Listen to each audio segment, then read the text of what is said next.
classes. I mean, It's called that. you know, but you could build that 50-unit building and you didn't have to do anything. Now, wait a minute. Kidding, I did you. Kidding. What's left of it?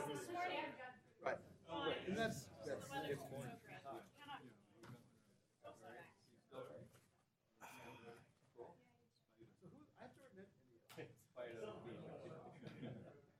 I recognize that voice. The other thing I don't understand is why they. Well, I know the answer to that. It's not going to happen. If it comes up later.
We're going to get started on the Plain Sustainability Commission meeting of August 13th. Today we have items of interest from the commissioners and a director's report. Then we'll have a consent agenda, meeting minutes from 7/9/13. And then we have a hearing and decision, regulatory improvement code amendment packages, RICAP 6 work plan. And then we'll have a briefing on the Central City 2035, and that will just be a briefing.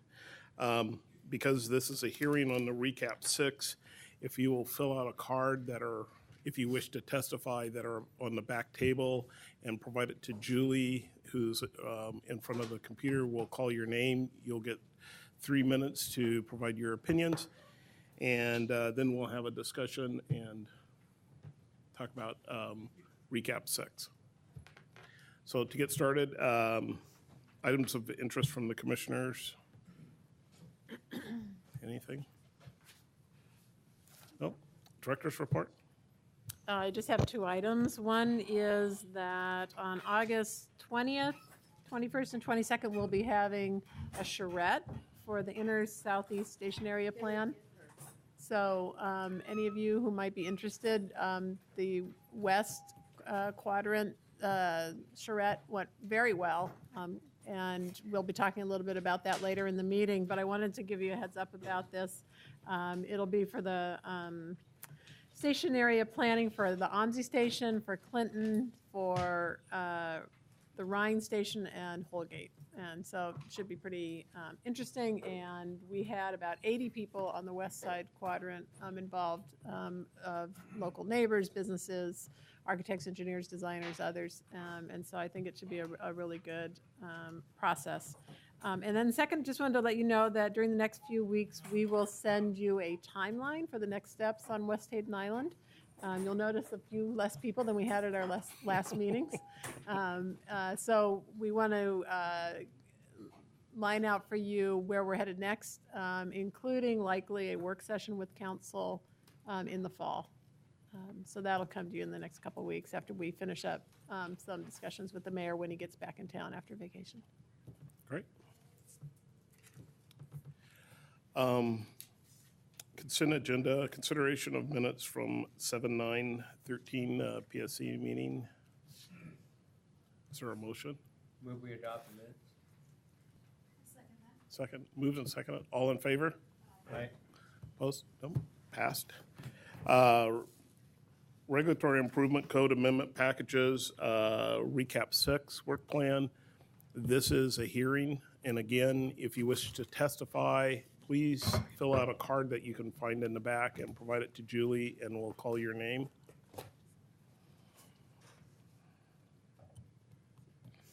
Sandra and Morgan? Good afternoon. Hi, I'm Sandra Wood with the Bureau of Planning and Sustainability, and with me today is Morgan Tracy. We are representing the Bureau's code team and also our partner Bureau of Development Services, that's working really closely with us on this project called the Regulatory Improvement Code Amendment Package number 6. What we're requesting today is approval for the work plan for us to explore and evaluate different issues that have been identified by the community. So we don't have the code language for you today. We'll have that in the spring of next year. So today is just a go-ahead to look at and evaluate and engage the community on several different issues that they've identified the need for. So that's one of the differences between today's hearing and most of the other hearings that the commission holds, that today's is about the work plan.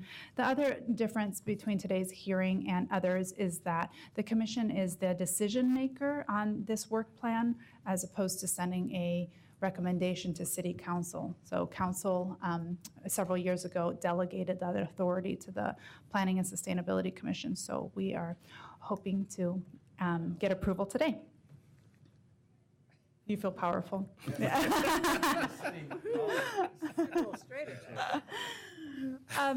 I just wanted to put the this Regulatory Improvement Code Amendment Package in the context of other Bureau of Planning and Sustainability code projects. And the way we've categorized it for today's conversations is that the Bureau has come forward since 1991, and I guess I should say the existing zoning code, the one that we use currently, was adopted by the city in 1991, so 22 years ago. We have amended it through 160 packages that have come through this body, which is a lot. Sometimes those packages are topic specific, and sometimes they're small projects like the recent parking regulations that you reviewed. Sometimes they're large issues, but topic specific like the trees or food code, or in 2002 we completely rewrote the land division regulations. Sometimes projects are geographic specific. The largest ones that we have going on, of course, right now is West Hayden Island. Airport Futures is another recent one in Central City. RICAP is none of those, actually. So the RICAP Projects. This is our latest generation of these code projects, which can be classified as under code improvement. And you'll have to thank Morgan for his visual there. Thank you. But what characterizes these projects is that they are limited in scope. They address a variety of topics and geographies, and we package all these kind of miscellaneous issues together and take them through the legislative process to the Planning Commission, through the public involvement, and to City Council as one package for efficiency's sake. And we typically do them on an annual cycle because we want them to be quick response and to keep our zoning code up to snuff with public perceptions and policy. For RICAP 6, as you know, we are in the midst of updating the comprehensive plan right now. And to scope this project, we had 4 parameters that we were working on. One is that we would be choosing from what we classify as technical and minor policy issues, and I'll get into that in a little bit. The second is that we would be addressing items that won't be addressed during the comprehensive plan implementation phase. We are actively scoping what the implementation phase for the comprehensive plan will be, and those are more holistic, larger code projects and mapping projects. So we wanted to ensure that we weren't amending a code section here that would be completely rewritten within the next 2 or 3 years. The third was that we wanted to continue to select items from our database. We have an online database that we established several years ago. And members of the public can go and look at it, and indeed they can just include their requests there online. And the fourth is that we wanted to continue using our regulatory improvement selection criteria, which I'll talk about in a second also. So those were the general parameters. How it works is that we get input from a variety of sources up at the top there, in meetings, reports, letters, requests from the public or from our partner agencies. We sort that, we put them all in a database, and then staff categorizes them by the level of complexity and what other projects are going on. So for example, when we started the Historic Resources Project, we went into the database, did a search for historic, and sent all those items to that team so that they could consider the other requests and see if they can address some of those issues. Staff categorizes them by complexity and resources, and generally the more complex ones or items that should be looked at in holistic fashion are sent to a different legislative process at the very bottom of this diagram. And then we take the technical and minor policy requests, and currently there are 282 of them in our database, and those are all published in the appendix. So before you have 2 documents of the same color. The thicker one includes all 282 items. The ones shaded from there are the ones that we are proposing to address in RICAP 6. The other ones are just for information so you know what we selected from. So once we have those 282 that we're looking at, we apply a selection criteria that's kind of part science and part art. The science portion of it, and these were criteria that the previous Planning Commission approved and the City Council adopted for us to use. We rank the items using 4 different criteria. And when I say we, I mean a project team of BDS and BPS staff. And the 4 criteria we use are what's the variety of stakeholders that this issue affects? So is it affecting builders and neighborhood groups and homeowners and environmental interests? It would get a higher ranking. The second is what's the geographic applicability? Does it apply to every property in the city of Portland, or does it just apply to 2 parcels or 1 district? The third is what the degree of impact is. So the severity of the impact on those affected by the regulation. So is there some relief? Can someone apply for an adjustment, for example, and request relief from that regulation, or is it absolutely prohibited, and when you encounter that regulation, there's no wiggle room? The fourth is our regulatory improvement, and by that we mean the degree that the existing regulation can be improved due to its complexity, rigidity, or misunderstanding. So the greater amount of inconsistency or confusion that the regulation brings about, the higher the ranking and the more we should be fixing it, and it would get a higher ranking. So that is the kind of science part of how we do our ranking. So we rank all the items, and then we apply the art part. And the art part is harder to describe, but I would describe it in four bullets. One is that we ascertain if items can be grouped or bundled together, and Morgan will talk about the bundles that we are proposing for RICAP 6. We factor in the relationship to other projects. So there are some things that are high priority, that are a great idea to move forward on, but we already have another project in the city that's addressing something similar or is going to be addressing in a bigger form, kind of like the comprehensive plan implementation pieces. The third is whether the issue is addressed in a bigger holistic packet, if we can't do it in a bundle or not. And the fourth, then we take a look and see if the cumulative list is manageable from a staffing resources perspective.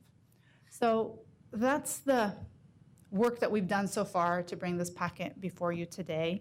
And I will pass it off to Morgan, who will describe what's actually in RICAP 6.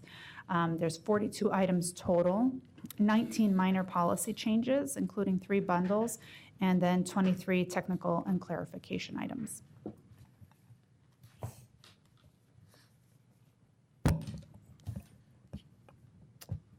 Thank you. So we have 3 bundles included in RICAP 6. The first addresses the short-term rentals, which comes from the meteoric rise in popularity of sites like Airbnb, which has led many in Portland to renting out rooms and houses on a nightly or weekly basis. Trouble is, without a conditional use approval, as a formal bed and breakfast, many of these locations are not legal. So we want to take a look at those issues. Home-based businesses come in many forms. Some are innocuous home offices for doing paperwork. Others may have exterior impacts that are generally addressed in the code, except when activity is occurring in the rights-of-way. So we're looking at ways to address the situations like this picture is showing. Our temporary use bundle seeks to update the code to respond to the growing number of situations where sites may have short-term impacts, such as filming operations, construction, staging, and parking, warming and cooling shelters, and to better address natural disasters and safety emergencies. We have a number of other minor policy items, and just to highlight a couple of those. First, to respond to changes in federal legislation and a recent LUBA appeal ruling. How appropriate. We'll be prohibiting cell phone use during the Planning Commission hearings. You wanted it just that way? Wasn't easy. Thanks. So to respond to federal legislation and a LUBA appeal ruling, we'll be looking at clarifying several items in the wireless chapter. There's been a lot of interest in looking at this entire chapter and doing a major update or rewriting of the chapter, but that's a much bigger project than what would fit within RICAP. So this would be a very narrow amendment to respond to those legal mandates.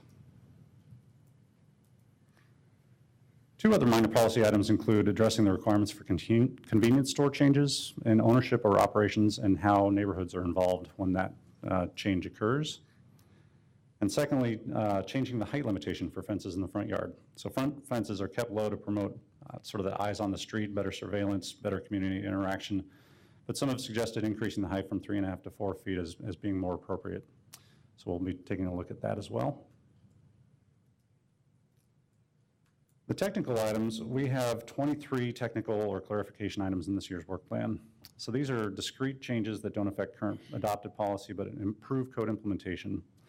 Typically, they all get added to the RICAP work plan, but this year we've been on a 3-year hiatus working on other things like the comp plan and Portland plan and others.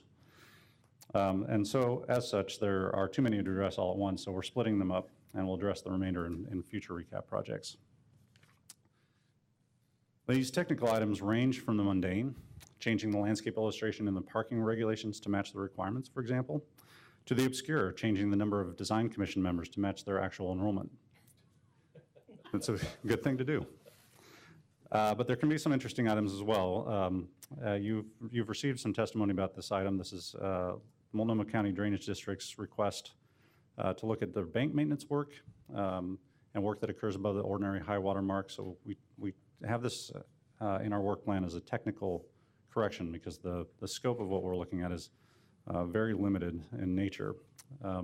Just to kind of carry that a little bit forward, the testimony you received goes into a lot greater detail. There's a greater interest in looking at additional items. But what we're looking at in this recap work plan is a very specific, small correction about how the banks are maintained above the ordinary high water mark.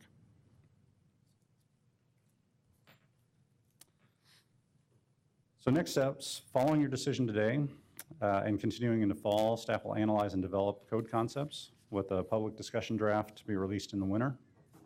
We'll return to the commission in spring with a proposed draft to show you what we've come up with. And finally, a recommended draft will be produced for council in summer.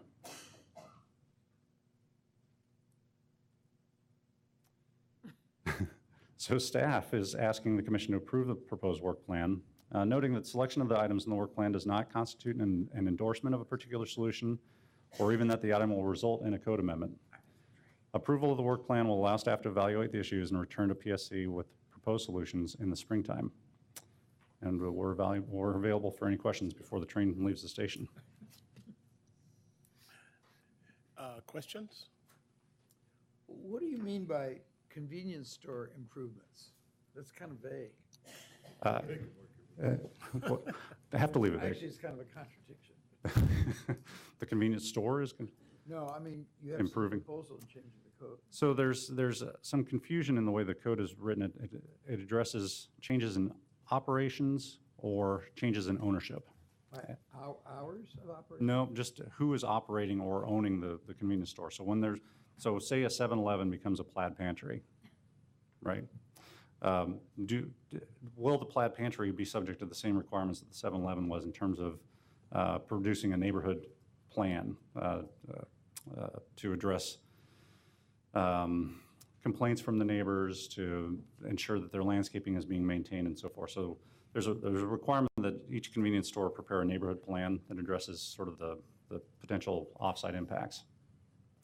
When there's a change in that ownership, there's been problems in the past of that plan being carried forward. So we want to make sure that there's sort of consistent, good management of those sites. That means if it's kind of set up as a convenience store, it should remain as one and not turn into a plant store or something else. No, it can become something else. It's just when a convenience store changes hands to another owner or operator, then these requirements will still be in place. Yeah. Okay. Catherine? So as you're kind of trying to cull down the list of items to work on, out of curiosity, do you analyze kind of the list of modifications and variances that are kind of consistently going through and consistently approved? And so anyway, I'll leave it at that. Yeah, that's a good one. That's sort of part of it's semi-art and semi-science. When we're working with the BDS staff, they're the ones that have their hands on those plans and applications on a consistent basis. So they're sort of in tune with how often these problems are coming up. It's sort of that the degree of impact criteria. So how often is this regulation running up against needing an adjustment?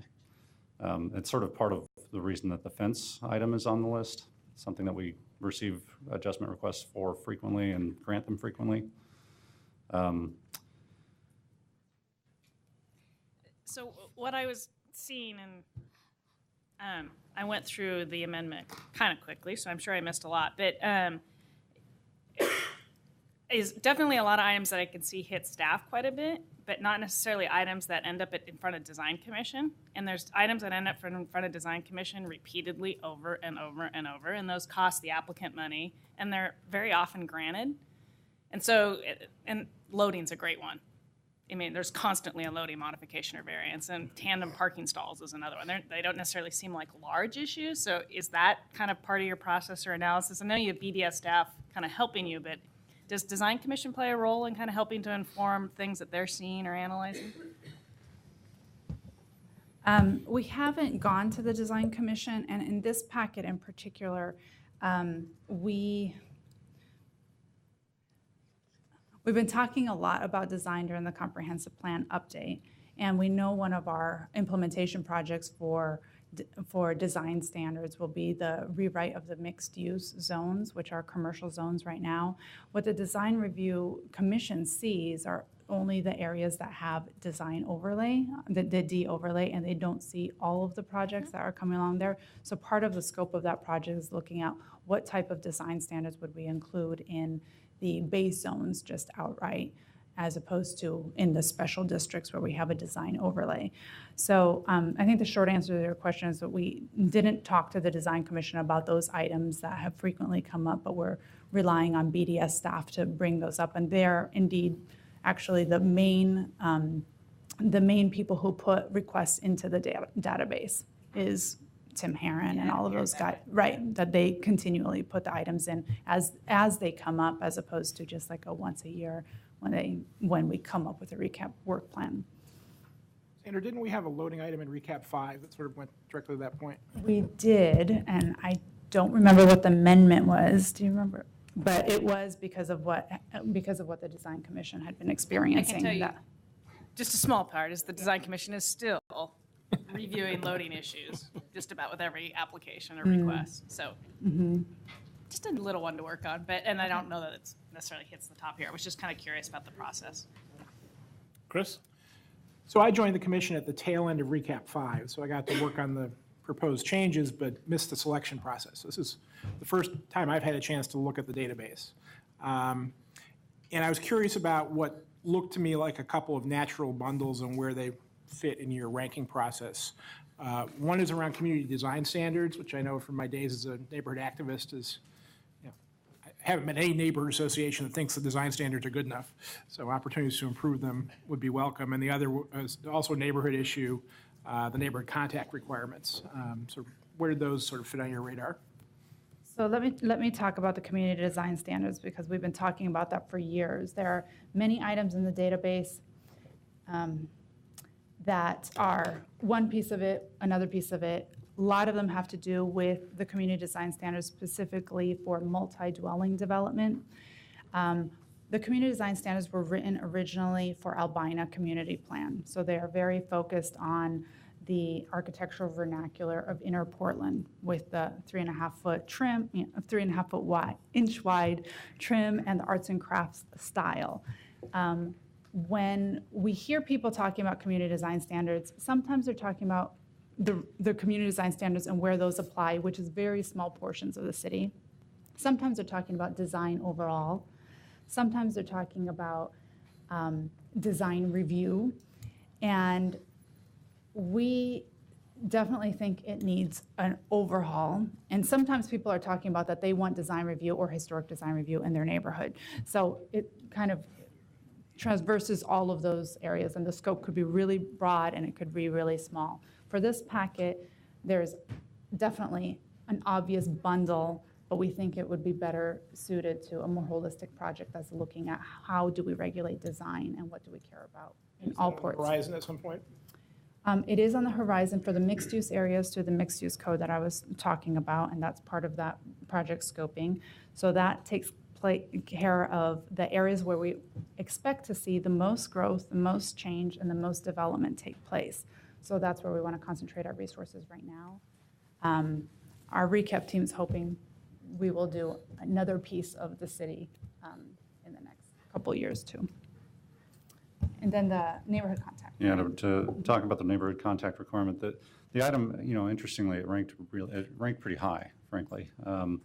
This is one of those issues that the way it's described in the database is, so when you have a neighborhood contact requirement, for instance, you're in a multi-dwelling zone, you're building more than 5 residential units, or you're doing a land division application, you're required to contact the neighborhood, and if they request, have a meeting with them and describe your proposal, and it's a good opportunity to have an exchange of ideas and flag issues early in the process before you've committed a lot of resources to your application. The item in the database is set to clarify what the expectations of that meeting are. So when an applicant goes to the meeting, neighbors often think that they will have, they have veto power, or that they'll have the ability to directly influence the application. There's an opportunity to influence the application, but there's no binding requirement that it does. So the proposal and the suggestion here is to sort of clarify what those meetings are about. The issue for us is that we had a number of items already on our list. It's a high-ranking item, but the amount of resources required to kind of get over that hurdle of explaining this issue to folks in a way that everybody can accept seemed like it was going to take a lot of effort. The contact is working. There is room for improvement, but it's not an obstacle in terms of moving applications forward or having the neighborhood participate in the process. So we felt it wasn't as time critical as some of the other items on the list. Thank you. I have one other item, but I'll wait until after testimony to get into that one. So I just wanted to clarify our role here today. So our role is to confirm the list that you have before us. We're not making a recommendation, this is a good or bad item, but just to confirm the list. We can add or subtract items off there with discussion at the end, correct? Correct.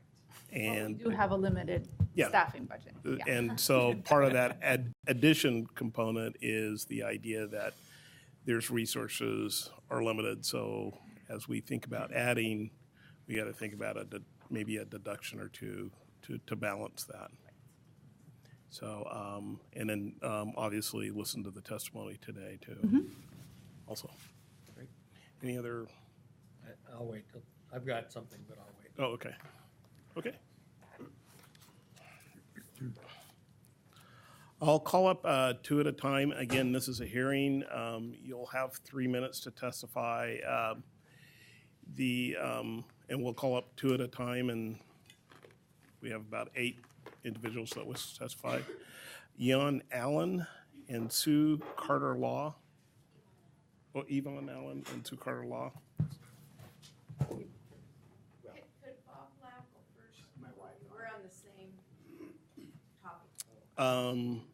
Yeah, that's fine.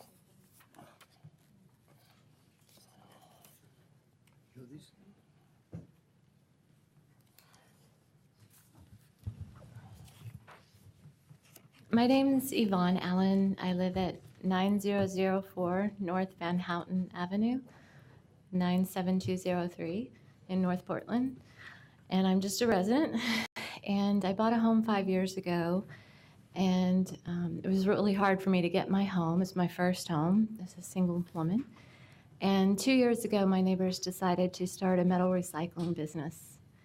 And out the view of my window now is the trucks you see. There'll be 2, 3, 4 trucks. And it's devastating. So at this point, I've invested 1.5 years working with the city to try to resolve this issue, only to find that the current written code wasn't enforceable. So that's why I'm here. And basically, I'm at a point where if something can't be done to protect my property and the surrounding areas, I'm going to walk away from my home, rent it out as rental, and do no further investment. And this year, I'd hoped to do siding and such not, but I can't imagine trying to sell my home with those trucks sitting out front, garbage trucks. I've had 2 flat tires from this. I've pulled scrap metal out of tires. I haven't had a flat tire in 10 years. So that is the main issue of why I'm here. But I just wanted to say that I looked at the requested action and I see some possible issues that might be a problem. And the amended code says that they want to put the one vehicle limitation to the right-of-way, apply it to the right-of-way, which it should in fact be applied to the right-of-way. But if that one vehicle is a garbage truck or commercial type vehicle, which my neighbors, they're not technically commercial, but when they're 10 feet high full of scrap, what is that? So I would further suggest that yes, it needs to be for the public right-of-way, but there needs to be a distinction between, I think the one vehicle was probably written for somebody who had an employee, like I have a home occupation business, If I had an employee, they have a standard car, they come. I don't think it was intended to allow for a giant garbage truck of this nature to be parked out, because it's no longer a residential community when you have commercial type vehicles parked in the street. So I actually wrote a little suggested action myself, and I would basically say for the option D on that part of the, I would have it remain as N, as it is, but to include the public right-of-way as well as private property, which I think that's what Mike was trying to do. But I would also add an amendment to include right-of-way storage of home occupation vehicles must remain residential in appearance and characteristics. Right-of-way storage and parking of home occupation vehicles, which will make the residential block appear less residential in nature or function, is prohibited. Examples of such, you have those same type of verbiage in another part of 33203 to apply to a different aspect, and the objective is that the neighborhood and surrounding area stays residential in nature. So I'm hoping the impact is great, because it's not just me. I'm just the only one who took a year and a half to be here today. I know a lot of other people are impacted by this, especially in lower economic areas. And I would hate to leave my property because of this, but if you would stay in your property looking out the window at those pictures, you're a better person than I am. Thank you. Bob? My name's Bob Lau. I'm a former short-term rental owner. And just to preface, my wife's here, and she'll probably be talking a little bit. But I also want to preface, prior to this meeting, I've met with all the commissioners. We started in last November and met with Commissioner Salzman and his policy manager, as well as Commissioner Novick and his policy manager, Amanda Fritz, and Commissioner Fritz's George Hocker. Commissioner Fish was not available. We've also talked to Susan Anderson and Paul Scarlett, and we met with Ed McNamara out of the mayor's office.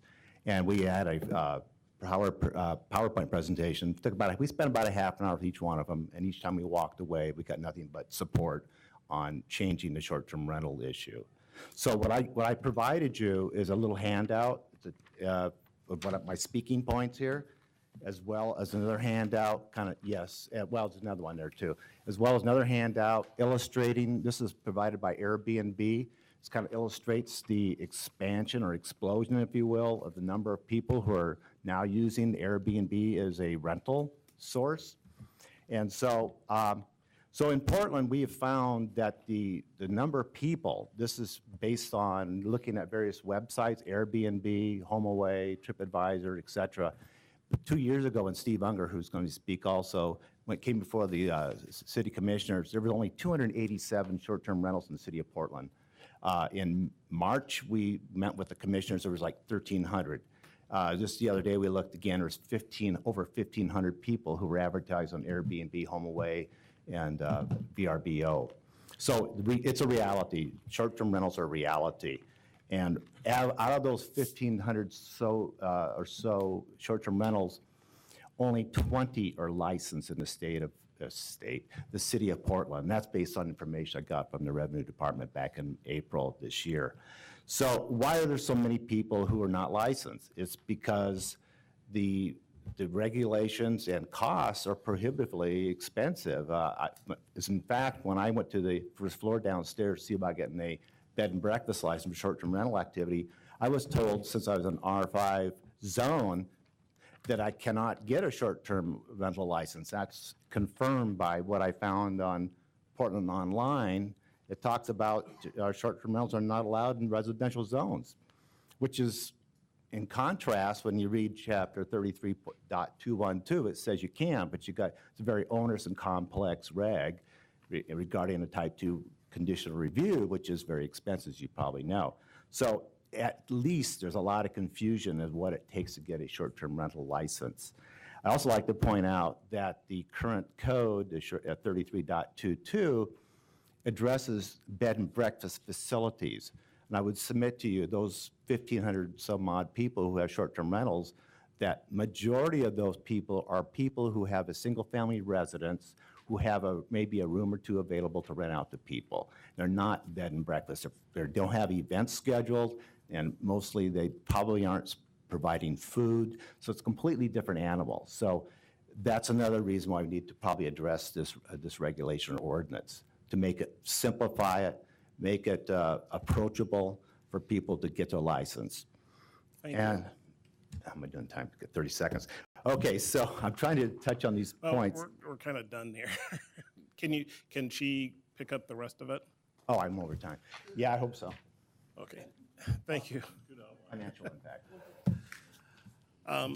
Sue and Stephen Unger. Yeah, I'm Sue Lau, and And she'll get it. as Bob said, we previously had a short-term rental, had a neighbor, 85-year-old, complain for other reasons, so she took us on a short-term rental, although in our neighborhood in Laurelhurst, we always had one or two people. Most of them didn't bring a car.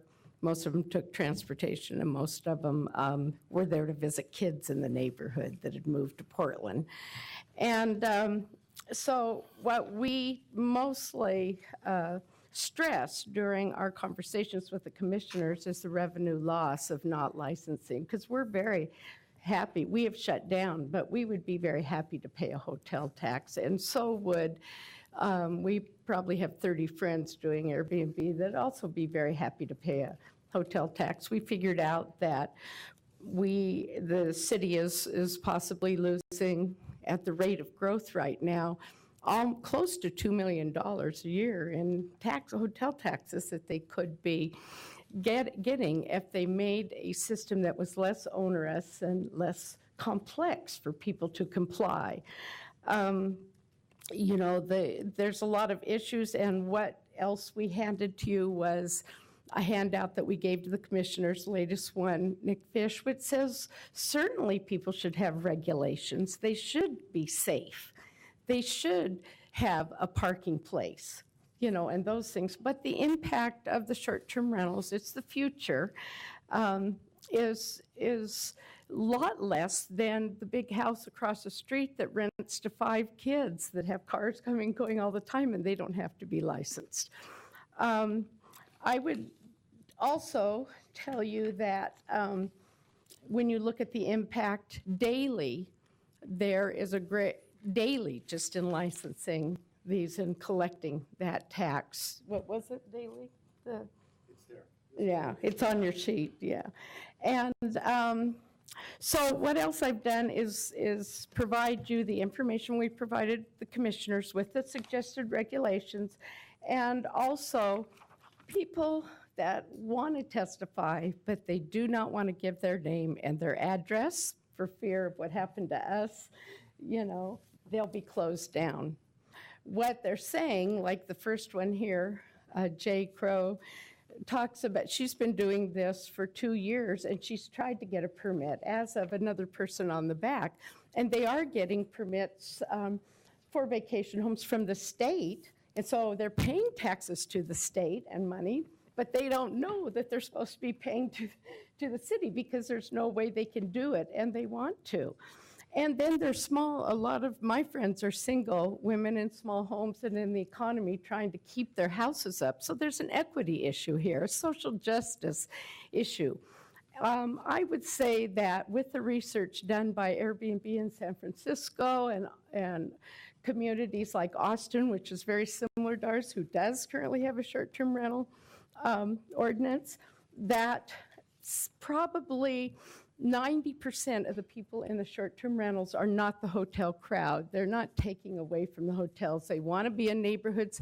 They want to frequent the local stores and so on. And the studies show the income that they bring to those small communities now that you are pointing out in your plans, you know, naming each of the different communities. Those have a extremely extreme benefit because they're serving those communities. So Thank you. I guess I'm done, and I hope that you take a look at this. And I think it needs to happen sooner than June 14th because that's a prime time to get some money. Thank you for the information. Stephen? My name is Stephen Unger. I live at 1810 Northeast 15th Avenue in Irvington, 97212. I own and operate the Lion and the Rose Bed and Breakfast, and I'm here today to support the proposed amendment of the Bed and Breakfast Ordinance to cover vacation rentals. The goal should be to provide safe, well-supervised, and affordable short-term rentals to visitors. Not all vacation rentals are the same. There needs to be multiple levels of licensing based on the number of guests, and in particular, whether the homeowner lives in the property during the guest stay to supervise the property and the guests. For example, if a homeowner wants to rent 1 or 2 rooms to a short-term guest and will be present during the guest stay, there should be a reasonable annual license fee and a requirement to collect lodging tax. Not a big deal. However, if the homeowner does not live in the property or wishes to rent 3 or 4 guest rooms, a higher licensed fee should be charged, and the requirements must be more stringent. For example, a maximum number of guests, perhaps an annual or biannual inspection, a good neighbor agreement, a single point of contact for each rental, and an emergency plan in case of fire, crime, or nuisance. Also, in looking at the amendment, it is important an important distinction between a B&B and a vacation rental is that a B&B often has multiple overlapping rentals of various lengths. We have 8 rooms, we have guests coming and going, combination of rentals. A vacation rental with an absent landlord should be limited to 1 reservation at a time made by a single individual who serves as a point of contact. We look forward to contributing to the planning process, and we believe that the result will be a win for the city in terms of lodging tax revenue, which realistically is $1 million or $2 million a year. A win for Portland homeowners who wish to earn extra income, and a win for visitors who will enjoy safe, appropriately supervised and affordable lodging. And as an aside, in the last month, we have had 2 visitors who walked into an Airbnb rental and walked out. They walked out even though they had prepaid for the entire rental. And they came to us and said, please, let us stay with you. At that point, I informed them we'd be glad to have them, and what they needed to do was call Airbnb and demand their money back. News to them that they could do that. Also, as an aside, I really would like the city attorney to write to the various websites and request that they provide a list of their advertisers so that the revenue division would actually have the names, addresses, and phone numbers of those people who are advertising. Now, the websites may not do very much else, but since they say they want to have advertisers conform to local policy, which unfortunately Portland doesn't have a policy yet, they should provide the contact information, or at least the city attorney should request it. And that's kind of what I have to say. Thank you. I really appreciate your consideration. Thank you. Next, we'll have Sonny Simpkins and Duncan Brown.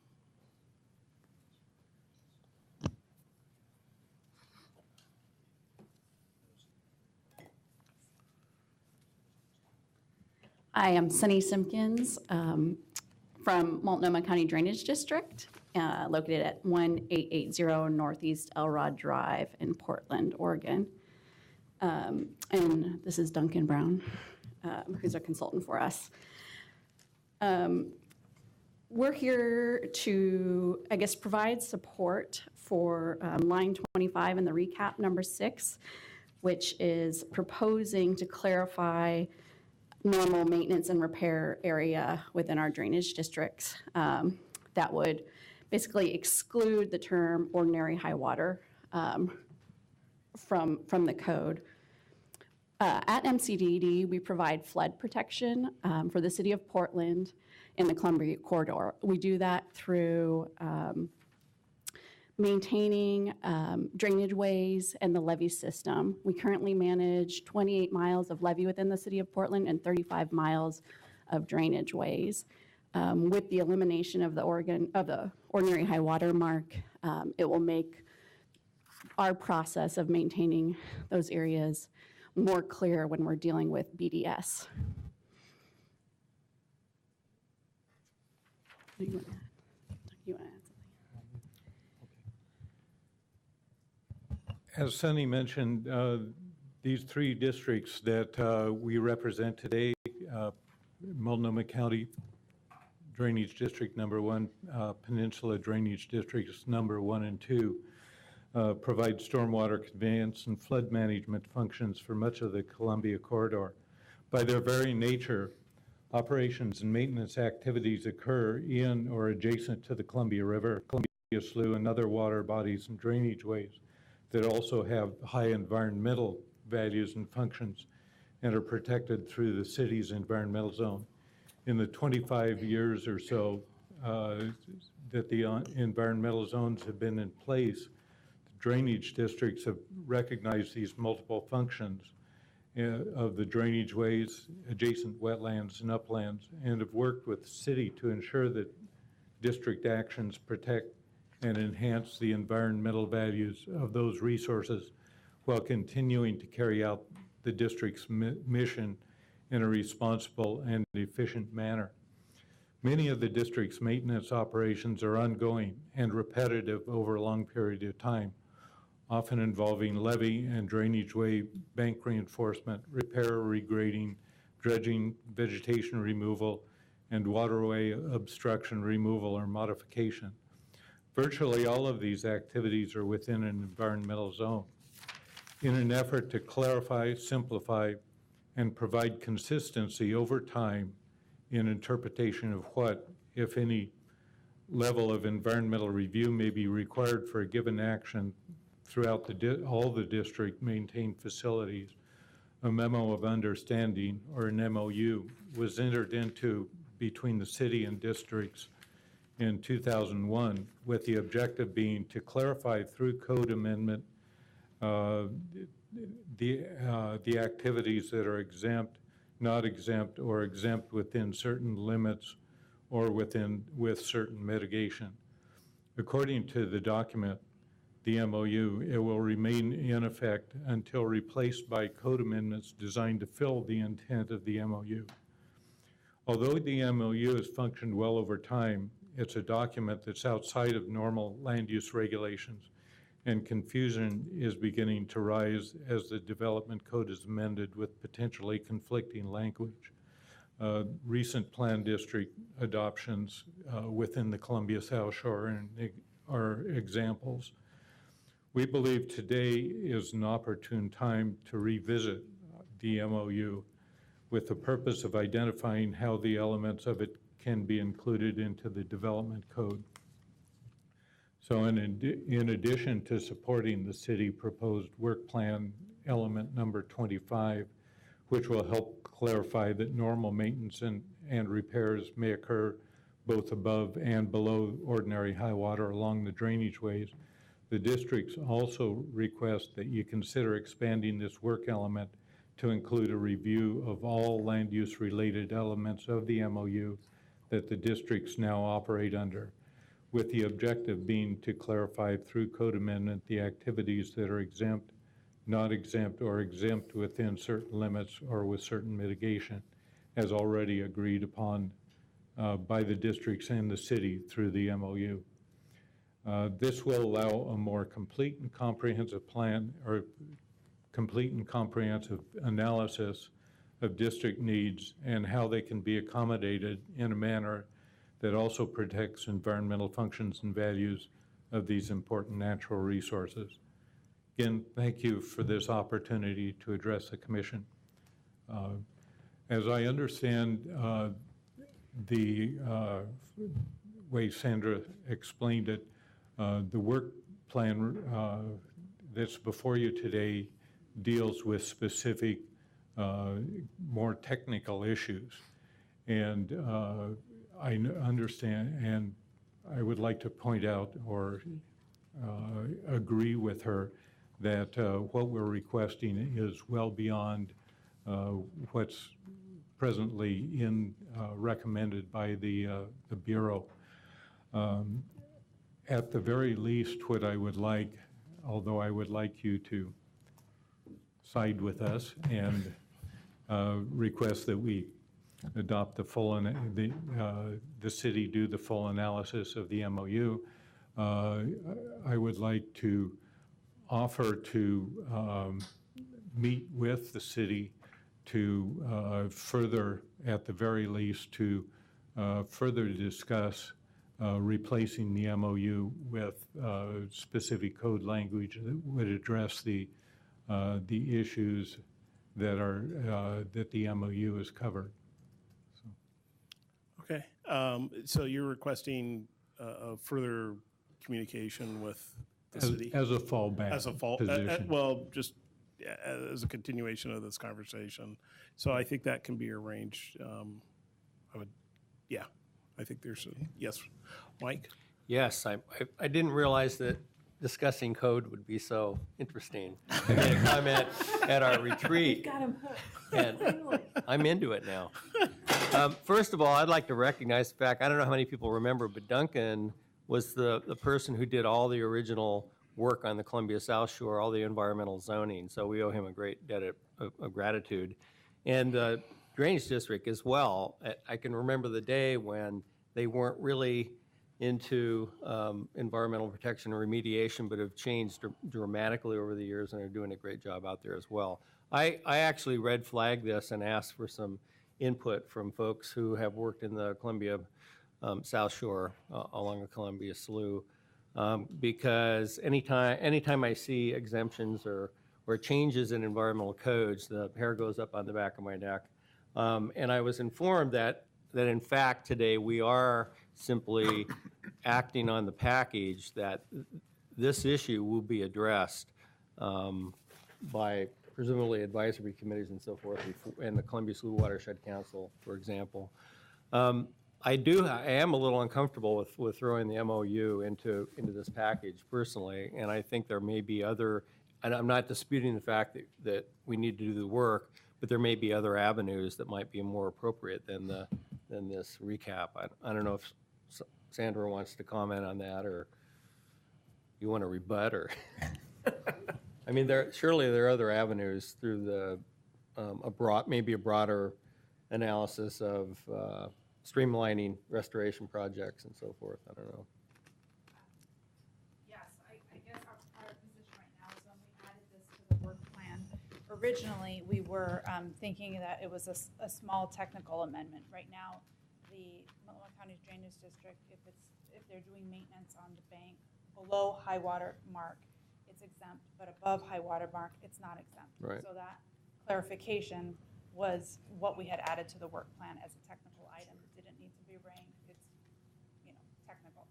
I think what we're hearing today from the written testimony that you two submitted is a bigger issue, and it's all the things that are included in the MOU, which frankly I haven't looked at and read, and I'd want to check in with our environmental team, River and Environmental Team, and BES on how they view that. And so it's definitely a bigger fix than what we have in the packet right now. Okay.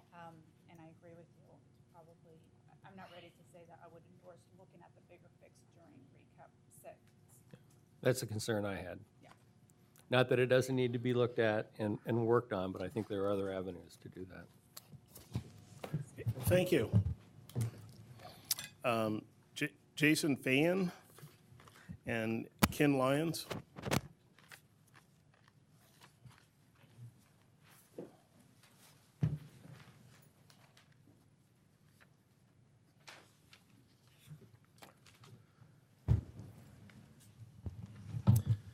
Good afternoon. My name is Jason Fayan, F as in Frank, A-Y-E-N. I'm resident of Southeast Portland at 4220 Southeast Clinton, 97206. Appreciate the opportunity to speak in regards to short-term rentals. I would like to say that having gone through the process, I believe that the existing conditional use process for bed and breakfasts is good. Perhaps it can use minor adjustment, but I would urge any work done to that to avoid increasing bureaucratic burden with limited real return. In terms of short-term rentals, I feel that there is a need for some work to be done on that. However, I do feel that market and community forces are able to efficiently mitigate problems directly, and they are doing so now. For me and my business partner, I think a key issue is the inequitable financial advantage for non-complying short-term rental properties. And for the city, as others have brought up, I think the issue is there's real significant lost revenues.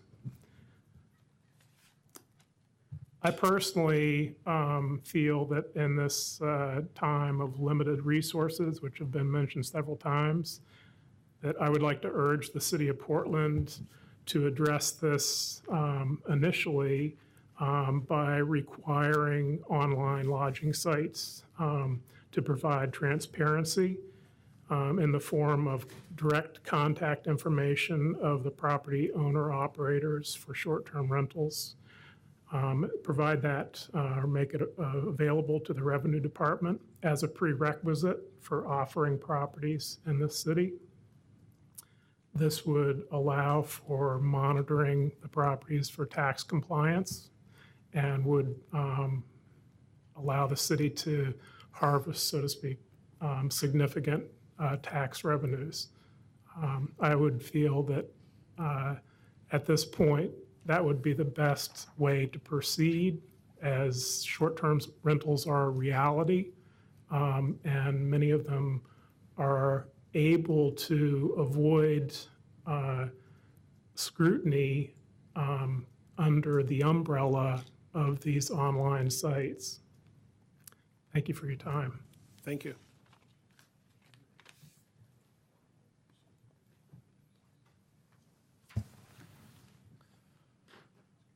Good afternoon, Commissioners. My name is Ken Lyons with Bush Law Firm on behalf of AT&T. I'd like to thank you for this opportunity to come and testify in support of the radio frequency transmission facilities amendments that are being proposed in line 18 in your packet. I think the impetus of this actually comes down to a point that was made by Commissioner Schultz. There is a number of federal provisions and other land use decisions that have come out that influence how Portland implements its wireless policies, and such has made interpretation, whether it's by interpretation or by variance or modification, essentially there's a number of provisions of the code that are inconsistent with federal law. The existing code that you have now actually predates the 1996 Telecom Act, which actually does have provisions that says that a local jurisdiction cannot make siting decisions based on emissions of facilities. And of course, if you read the code, the entire process that you're put through actually depends on the amount of emissions that come out. So that's an example of one thing. Last year, in the Middle Class Tax Relief and Job Creation Act 2012, there's a whole section on trying to speed up the infrastructure. AT&T launched LTE in the city of Portland last year, which provides broadband wireless data to city residents. And we learned a lot of lessons, and working with staff, there's a lot of frustration I think that staff members had trying to work around their code, especially it relates to that section that does direct local governments to approve these applications that are very minor in nature. And yet the code was never written to presume that carriers were going to come and upgrade sites continually as service needs expanded. So that's another example. And then the third thing was the FCC shot clock, which is a rule that came from the FCC that talked about the amount of time that local jurisdictions have to make decisions on wireless applications. And that actually went to the Supreme Court and was affirmed actually just last month. And that's another element of there's aspects of the code that need to be updated. The only thing I was just going to mention is that the world has changed, I think, since this original regulations were adopted. 40% of Portland residents do not have a home phone. That was just 20% even 5 years ago. And 5 years from now, they're actually expecting that 70% of Portland residents will not have a home phone at all. So clearly they are depending. We've reached kind of a tipping point where there's a reason why carriers are going to be investing a significant amount of dollars in Portland to account for this sort of infrastructure need. If I was to make one thing request, it would be nice if these things if this particular package of improvements could be approved sooner than next summer. We realize it's part of this overall package, but we realize there's a lot of infrastructure that's currently being contemplated by Portland, and unfortunately, we're dealing with interpretations and other common variances and adjustments that have been used as temporary workarounds from the code that's there. So with that, I'll answer any questions. Thank you very much. Thank you. These are the last two cards I have. If anybody else wishes to testify, please give Julie your card. Will Elder and Ellen Burr.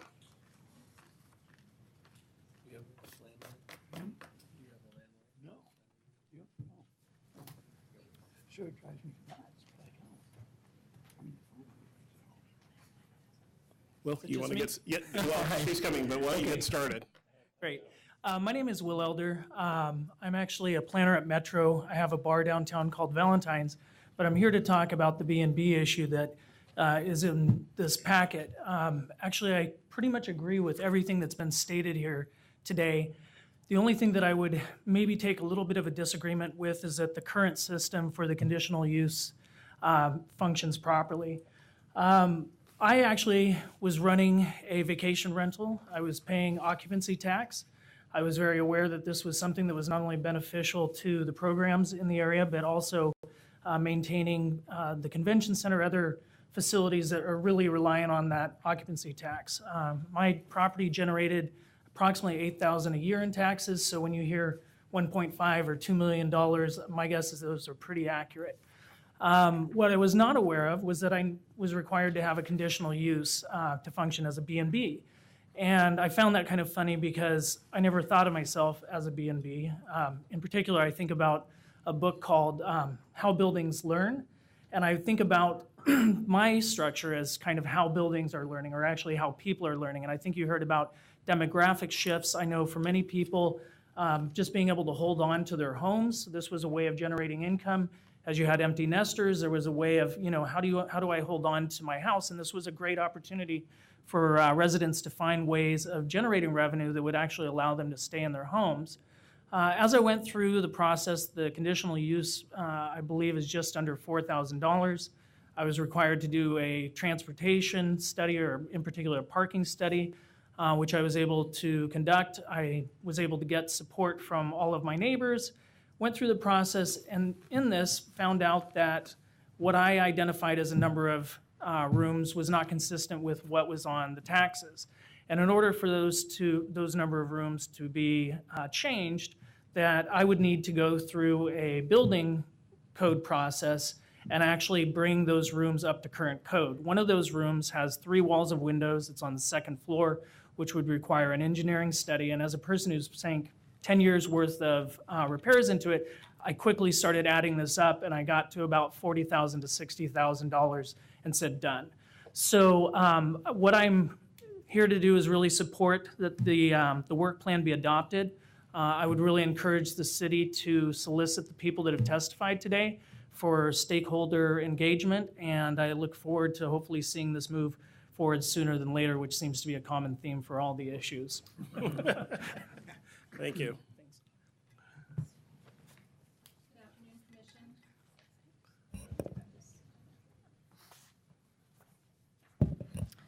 My name is Ellen Burr. I'm the Land Use Chair for the Selwood Moreland Improvement League. I'm here commenting on line 32 relating to the density transfer provisions in the Johnson Creek Basin District Plan. This amendment was added to the list in early 2013 because of the Selwood Moreland Improvement League has raised the issue in both our appeal to the Design Commission and now our LUBA appeal filed August 7th, 2013, regarding the proposed Moreland Station development. In the Johnson Creek Basin District Plan, I'm not going to repeat the section numbers, transfer of development rights regulations. The exact wording is, transfer of development rights between sites in the planned district is allowed as follows. Continuing down to the subsections below, A and B, sending sites, specify density transfer from sending sites, which are single dwelling sites. If you compare this district plan to the Pleasant Valley Plan District, also relating to Johnson Creek, you can see in each plan that the code sections, transfer of development rights, very clearly and specifically list what qualifies as a sending or receiving site. As is laid out in Zoning Code Chapter 33, 700.070 sub E, general rules for application of the code language hierarchy of regulations, it is clear that the planned district regulations supersede regulations in overlay zones, base zones, and regulations in the 600 series of chapters. Planned district regulations trump base zone regulations in the zoning code. I would like to point out that in the permit process for the Moreland Station development, BDS planning staff initially saw the code regulations in the way that Smile has laid out in both our Design Commission appeal and our LUBA appeal, and that in the original permitting of the development, the planner's reading of the code was subsequently overturned. In our appeal research, we were not able to find any explanation regarding the reversal. We are asking you to consider the impact of additional density adjacent to Johnson Creek if, as the city is advocating, the plan language becomes less restrictive and allows a transfer of 100% additional density from sending sites, which are multi-dwelling zoned with environmental overlays and within the 100-year floodplain, to receiving sites, which are multi-dwelling zones properties also. As the city is currently doing so much great renovation in our neighborhood to restore both Crystal Springs and Johnson Creek fish habitat, we need to seriously consider the impact of increasing density on properties adjacent to these environmentally sensitive areas. Thank you for your time. Thank you. So if I could clarify, are you supporting or opposing consideration of the line item? I think just filling in some blanks, maybe. I mean, I'm not exactly sure what the research process is for, I went to one presentation about RICAP, but it's not really clear exactly what the process is, what the commission does and what happens in between now and when it goes to council. Does that answer your question?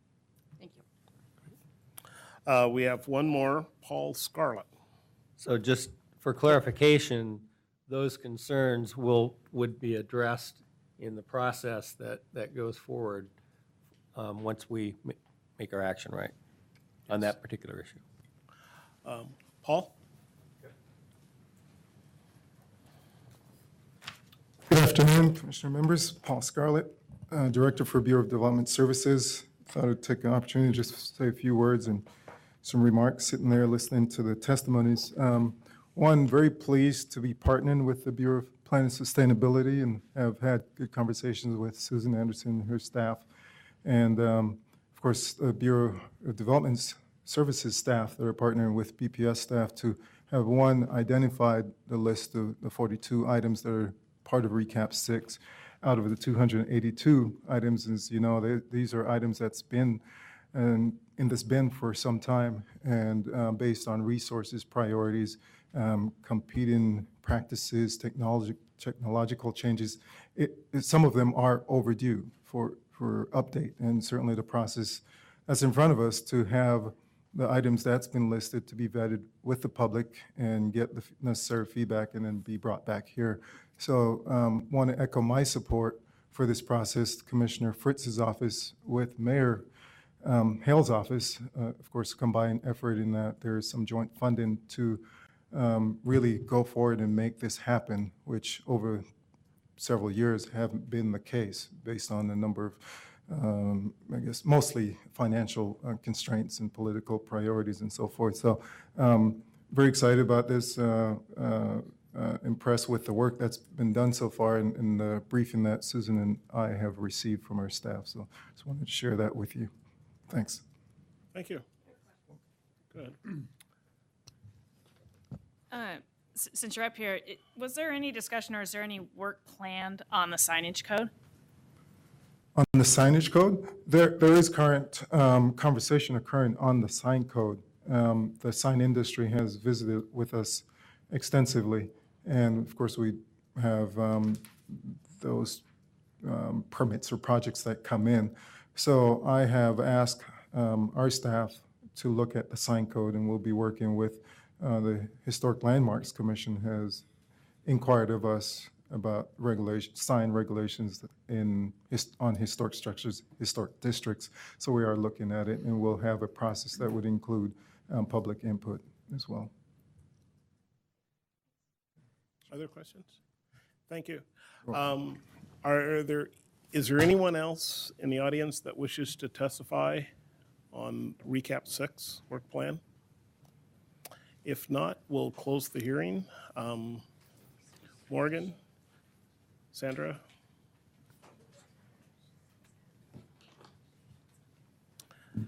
Questions for Morgan, Sandra?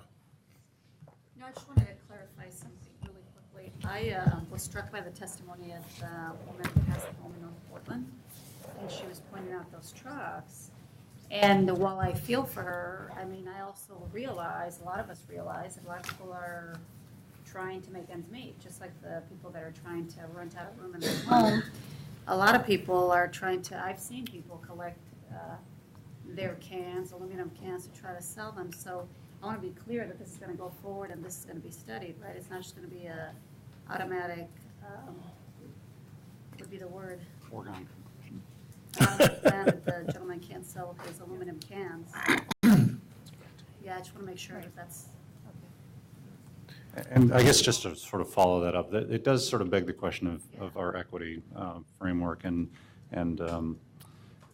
how these regulations could possibly have unintended consequences on other types of businesses that have similar types of issues. So that would be, I would think that would be the last thing that we want to do, impact low-income people that are trying to make it by a little business that they're starting outside of their home. So I just want to make sure that we have, that message going forward. Yeah, I noticed that Doug Klotz didn't come to testify today, but he did submit a letter to us. And I guess I have the same question regarding the fence height. I thought he made some good points in his letter. So it's not given that you would go from 3.5 to 4 feet necessarily. Again, the process would have his and other people's input, correct? Exactly. Right. So today, we hopefully get approval for the work plan. Staff gets assigned. They start working with stakeholders, doing research, figuring out the number of adjustments. What are we always approving anyway? Can we standardize those? Is it exempt? And really digging into the issues. And then we package that together in a draft that we actually publish for the public first before we come to the commission and have open houses and discussion and get feedback and incorporate that feedback and then publish our full recommendation to the commission in spring. Okay, great. Chris? So one of the lenses I used when looking at the database was sort of the active transportation aspirations in the Portland plan. And Really? I know that shocks you. So one item that I noticed was not selected, even though it got a relatively high score, a 6, which is, I think, higher than a number of the things that are in the recommendation. And that's item 27 in the appendix, which is sort of the requirements for a detached garage. And I guess the issue is putting a garage in the front or side setback. So you're allowed to do that. If you have a smaller storage structure, for example, for bicycles only, you're not allowed to do that. That has to go fit somewhere, not in setback. So it's 4 cars only. Right. So I contrast this with, say, multifamily, where we've now said, well, you have to have 1.1 bicycle parking spaces for every unit, and somewhere between 0 and 1 car parking spaces. So we made it clear that in multifamily, we're pointing towards the bicycle, and here we've got a case in single family where we're clearly advantaging automobiles over bikes. So I'd like to see us look at fixing that. I notice it is, and I appreciate that staff bandwidth is limited. I notice that this scored higher than the fence issue, and I very much agree with Doug Klotz's points in his letter that taking fences from 3.6 to 4 feet is a safety issue. So I would like to move that we remove the fence package and substitute the required parking space size item instead in the package as it goes forward. So can we respond to that? Of course. So one of our responses to that, not that we would disagree, is it's the side and rear setbacks are 5 feet in the single dwelling zones, which we're also hearing a lot from the community members that is pretty small. Most of our neighboring jurisdictions have 20 to 25 foot rear yard setbacks. That 5 feet is small. Our policy is that everything should stay outside those setbacks. And then we have a slippery slope of a bunch of exceptions. Oh, a fence can be in the setback, a vertical structure, a trellis can be in the setback, a deck if it's short, a deck if it's higher, but then maybe not so much. So in that, we more recently allowed for detached garages to be in the setback, primarily because so much of Portland is built with that state in inner Portland again, because our code is very much structured around inner Portland. So while we don't disagree and we think it's a good idea, I think it's a bigger holistic approach we would want to take about how we approach accessory structures, period, in the single dwelling zones. Another piece with this also is that most of our city is R5, R7, probably 90% of the city, and the outreach for this would be pretty significant. That I don't think it's quite the same trade-off of the fences and this item.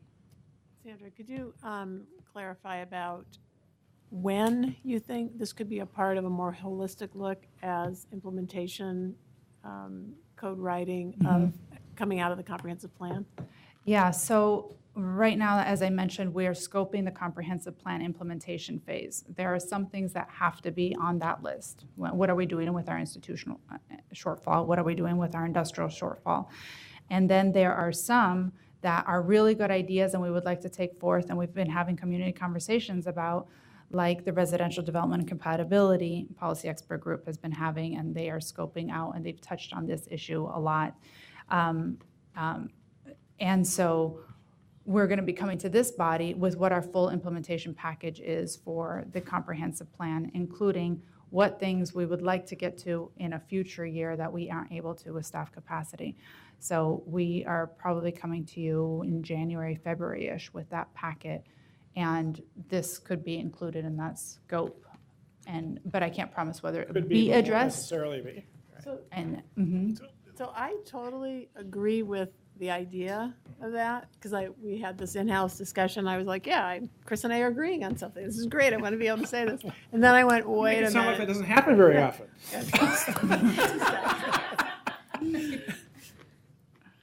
Then I looked at, there's a package, I think it's small-ish.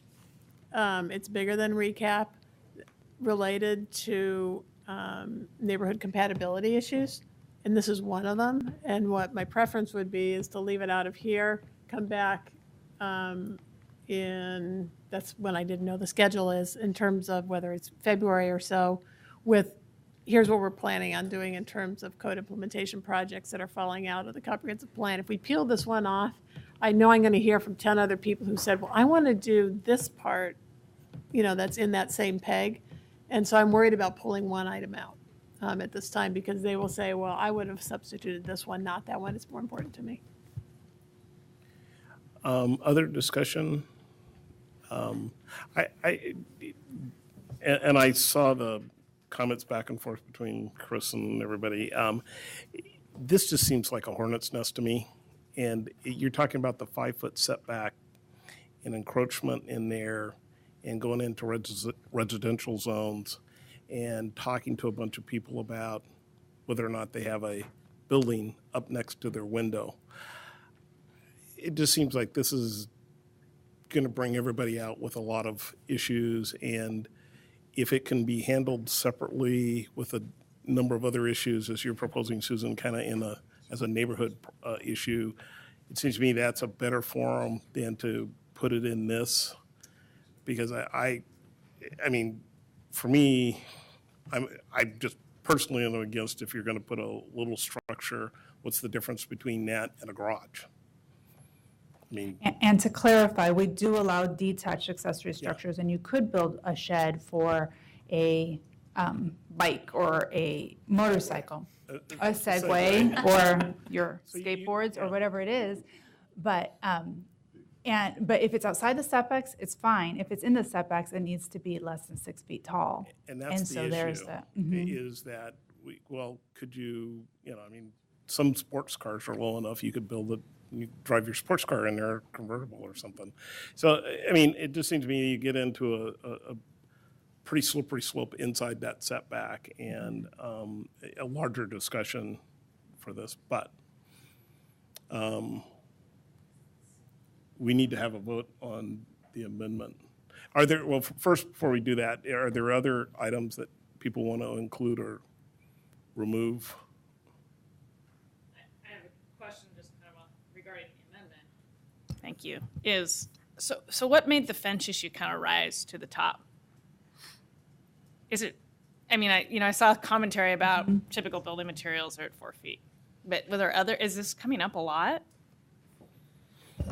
I think the incidence of adjustments has died off. This was a bigger issue when we annexed East Portland, Multnomah County Code, and addressing a lot of those existing situations. It does come up with some regular occurrence.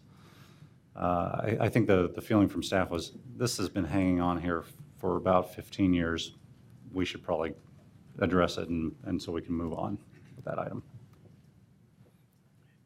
So another question that I have is, if some of these things seem pretty technical, pretty straightforward, is there a way to kind of peel those off and just kind of, I mean, they almost seem like, not so much they don't need a lot of outreach because they're just, technically, you're just making a change to say, we're going to clarify the design commission has so many members. That's not really an outreach issue. It's just saying that's what you need to do. Is there a way to kind of do those early and kind of push those forward? And so that I'm just thinking of resources relative.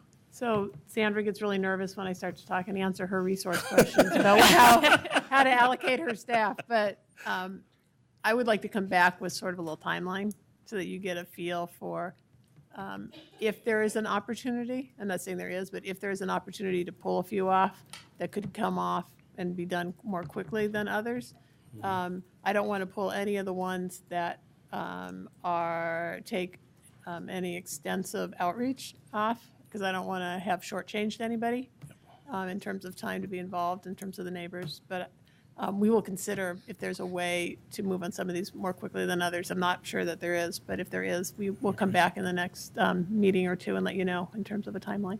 Okay. Does that work? Okay. So we have an amendment to remove item 28 and replace it with item 27. Any other items?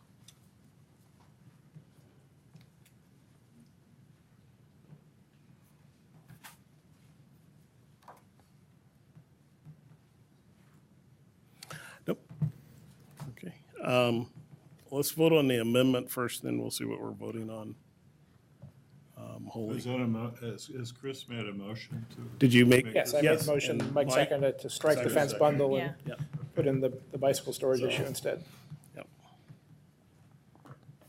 So it's moved and seconded to delete item 28 and replace it with item 27. Can there be discussion on this motion now? Yep. Okay. I think we'd be trading something simplistic to deal with for something not simplistic to deal with. I agree. The fence issue is straightforward. Hey, lumber's in 4-foot increments. Everybody gets that. If you can see over 3'6", you can see over 4 feet. I don't think it's a big deal. The garage is complicated, and I know this from experience. I built a garage recently in my R5 zone lot in Mount Tabor. And it's not as simple as just setbacks and the use within the garage. Is it a garage that replaced an old garage? Then the rules are different. Or is it totally new construction where there was not a garage? Is it in the backyard? Is it in the side yard? Is it in the front yard? So, although Chris, I agree that it'd be nice to have more clarity around this issue, getting to that clarity would not be a simple route. And that's the point I would make. Okay? Well, I thought I heard that that issue is going to be addressed in relatively short order. Is that correct? We are scoping what the residential compatibility project would be, and this issue, I think, is the size of the garage and setbacks, but then there's the height, and what if you have living space above that, and what about having multiple accessory structures in the rear yard, and then you get into the privacy policies, et cetera. So I'm fairly confident that would be included in that, because that's part of what the construct is of a single-family residential lot in Portland, and using our 5 pattern areas lens that we're coming out of the Portland plan with. Is it different for inner versus outer versus west? Is it different for steeply sloping lots or not? All of those lenses being used as we explore that issue. Mr. Chair? Yes. Just to clarify, my motion was to remove items 28, 29, and 30. It's the whole bundle around fences. But since I can see which way the wind is blowing, I will withdraw my motion and instead make a motion that we simply strike items 28 through 30. Now I got to look at the numbers. 28. Okay. I'm quite happy leaving the fence height at 3.5 inches, 3.5 feet. So there's, now the motion is to remove 28, 29, 30. Well, no, it's not a motion, it's just, is there a Hasn't been second? seconded yet. Let me look at 28. Going once. This is about the fences. You're saying take it out? Take it out. Remove Yes. those items. Yeah. Short fences are safer. Out for consideration. Yeah. Out for consideration. Okay, the motion on the table is to remove 28, 29, and 30 about the fences. Discussion? Catherine? As an owner of a very large dog, that's a problem for me. My dog would get over a 3.5-foot high fence. And so I think just allowing them to study the issue and look at the issue and understand the pros and cons between whether it's lumber, cost, typical lengths, how it affects safety. I think you can do a 4-foot fence with gaps between it that allows visual connection, but might keep a dog like mine in my yard to happen and still meet the kind of the goals and the purpose of the section. So I guess I would be opposed to not considering it. You're for it. I'm for keeping it on the list Yeah. and letting them study the issue for ways to understand the purpose statement and meet it in different ways, such as perhaps a 4-foot fence that has a visual connection. But not Pickets. take it off and study it separately. No, we'll Correct. take Leave off it within the and recap process. I'm for, so against the motion, leaving it, hear you. would like to leave it in. I hear you. Yes. Other comments? Discussion? All right, let's vote on, the amendment is to remove 28, 29, and 30. Julie? No. No. Sorry. Mike has a 4-foot fence. No. Yes. Yes. No. Motion fails. The thing now is we'll just vote on the entire package. Yeah. Any last discussion on the entire package? I do have a question, sorry. The testimony about the density transfer at the Moreland Station. I think I was sort of reading between the lines and perhaps the implication that this item might simply be to justify our ruling in the Luba appeal. I just want to make sure that that's not the case, that this is in fact a deeper analysis of what's going on. Could you just reassure me on that? So part of the research, we have to go back to the original adoption of the Johnson Creek Plan District and the provisions when that code was adopted and look at the intent for those density transfer rules. So it's not necessarily to affirm Lou's interpretation or our interpretation. It's a research project. It's good clarification. Gary? Just a clarifying question. The proposal calls for these to be examined through the usual legislative process, and I just want to clarify, does that mean that these issues will come back to Planning and Sustainability Commission, and if so, at what point in their development? And what was the second question? If these come back to the commission, at what point in their development do they come back? Are they fully fleshed out and looking for approval, or are there important alternatives to be considered, or? They are, for the most part, fully fleshed out. So what we plan on doing is releasing a draft, our proposed draft to the commission, which would have the code on one side, like we did the comprehensive plan policies, and the commentary on the other that describes what the research is that we found, options that we explored, and which of those options we're proposing as our proposal. And then we'd have another public hearing, and you'd hear testimony from members of the public in support or opposition to our proposal. But we were not planning, other than what Susan was saying, of coming back and seeing if we could do some in an earlier package and some in a later package. We weren't planning on necessarily coming to the commission and discussing what concepts we were moving forward with. A package of this size of 2.3 FTE wouldn't necessarily warrant that.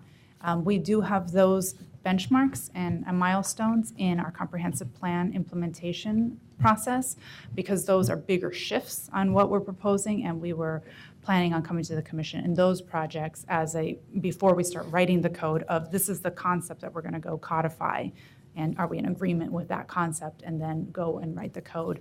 But since these are minor policy and technical items, we didn't think it was necessary unless we hear otherwise. Okay, thank you. I would just ask that for some of the areas where high controversy emerges, like the B&B, which might happen, if there are really diverging potential pathways, it might be advisable to bring those to the commission before choosing a direction. Great. If you guys would be welcome us to that, we'd be happy to come. We can help stir things up some more. Thanks, Gary. I agree with you.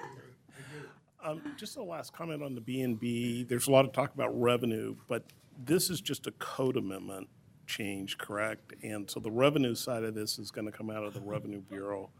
We're not voting for a tax increase. Are you getting scared, man? Well, Andre would be with the licensing. It would be the licensing. Right, That's going to come out of the licensing. Well, so what we found out during just even writing this, which was interesting, because even writing this, we found out that indeed we already have a hotel tax that applies to these short-term rentals. How that's being collected and whether the enforcement mechanism for that needs to be improved is a conversation that I think we'll broach with the Revenue Bureau as this unfolds. This code, though, would just be part of, we're not, I guess, taxing. Right. them. We're not You don't have to, amending, 'cause we're it's not a- changing anything in the revenue code. Okay. But what we found in the research is that we're already able to collect this tax. Okay. It's just not happening in Okay. a consistent We should run manner. with our tax. They've got to figure it out. Great. So I think that's something that City Council will be particularly interested in. Good We'll place sign for up with our tax and room tax. Put them together. So, any other discussion, comments? Vote, Julie? Oh, motion. I move that we approve the recap package as presented by staff in the August 13th Planning and Sustainability Commission hearing. Second. Moved and seconded. Now a vote. Hanson? Yes. Houghton? Yes. Oxman? Yes. Schultz? Yes. Shapiro? Yes. Smith? Yes. Valdez? Yes. Vaughn? Yes. Thank you. Thank you. Thank you. Next item is the 2035 Central City 2035 West and East Quadrant Plans. This is a briefing by Troy. It was is so funny. Yeah, yeah. I think Yes, it- I get it. I hadn't done that There's so before. much to discuss. It's kind of funny when you could go back and learn all that. I used to do a lot of that, man. I was a counter guy, you know? I had the kids ask me, I'm like, I don't know how it works anymore. Maybe what we need to do is, control how large a dog people can have. Maybe that's Weigh it in. Chihuahua size. My dog would be up and over a 3.5 foot high fence. My German Shepherd, I built a dog run. Yeah. That was 6 feet tall. Wham, she's out. Yeah. I built one, then I added on to it, made it 8. She's over You there. need an electric, And you she'd need an go out- electric fence. She'd go out in the front of the house and look in at me and taunt me. She didn't want to run away. She just wanted to show me that I could not. She was right. She won. I just Mine loved to go stay out shopping. there. He'd go in and run into stores and hang out. I'm like, ooh. Your dog's here again. I guess we're taking a break. But I went into the fitness center. I like that. I hung out with Russian carpenters for like, it was fun. They were great. They informed me. It was my information session. Then I brought everything back up. This kind of Mini Cooper debate. They're like, oh, wait, I come back and my kind of collar comes back. All right, you got 2 more to go. Hanson, what's with this Cooper store? Get out of here. Don't come back. He said, promise me you won't tell anybody. But it's true. I have friends who own. And then they park it in the parking. It works fine. And with all the smart cars, the little guys coming out. It's changing. Yeah. What's a car? Transportation. Did you hear about the pneumatic tube? No, I'm not. Chris, did you hear about the pneumatic tube?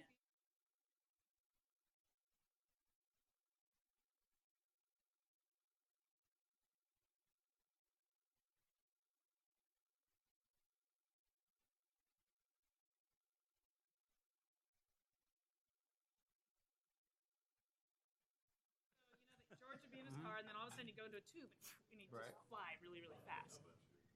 There's thought that that actually could be a possibility, and that it would just, take our transportation woes away and all kinds of great stuff. No, we don't need a bridge. Yeah, just a tube. We're going to get started with the Central City 2035 West and East Quadrant Plans, a briefing by Troy and Kyle. Carl. Great, okay. Carlisle, a senior planner, BPS, project manager for the West Quadrant Plan.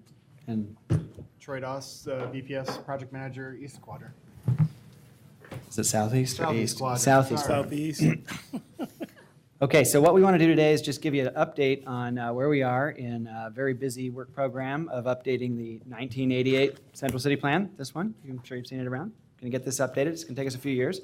We're in the middle of it now and making good progress. So we'll give you a little update on sort of general process, when you can expect things to be coming back for approvals and actions, on both quadrants, and let you know how to sort of some of the highlights that are coming out of the conversation so far and how to get involved more if you want to be.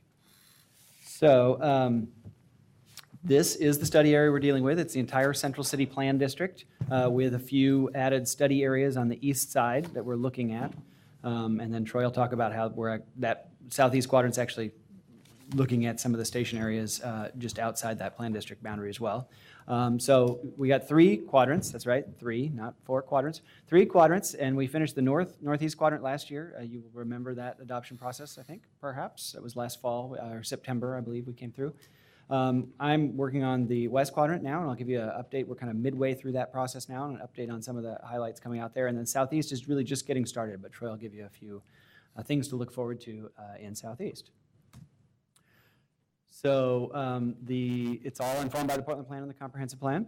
The Central City Plan update is really kind of 3 main pieces of work. The concept plan, which came through last year with the first quadrant. You'll remember that, Central City 2035 concept plan. Big goals and policies objectives and statements about the sort of importance of the entire central city into the future.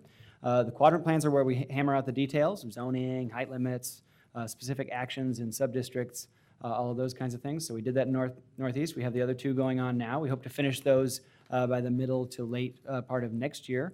The final piece of the Central City 2035 planning project is putting together the sort of final packaging all the quadrants and the concept plan. We might have to come back and change a few things in the concept plan, but packaging that all together into a new Central City 2035 plan and also rewriting the plan district. So the zoning code stuff will all be implemented at that point. So if you remember, the concept plan and the Northeast Quadrant Plan were adopted by resolution.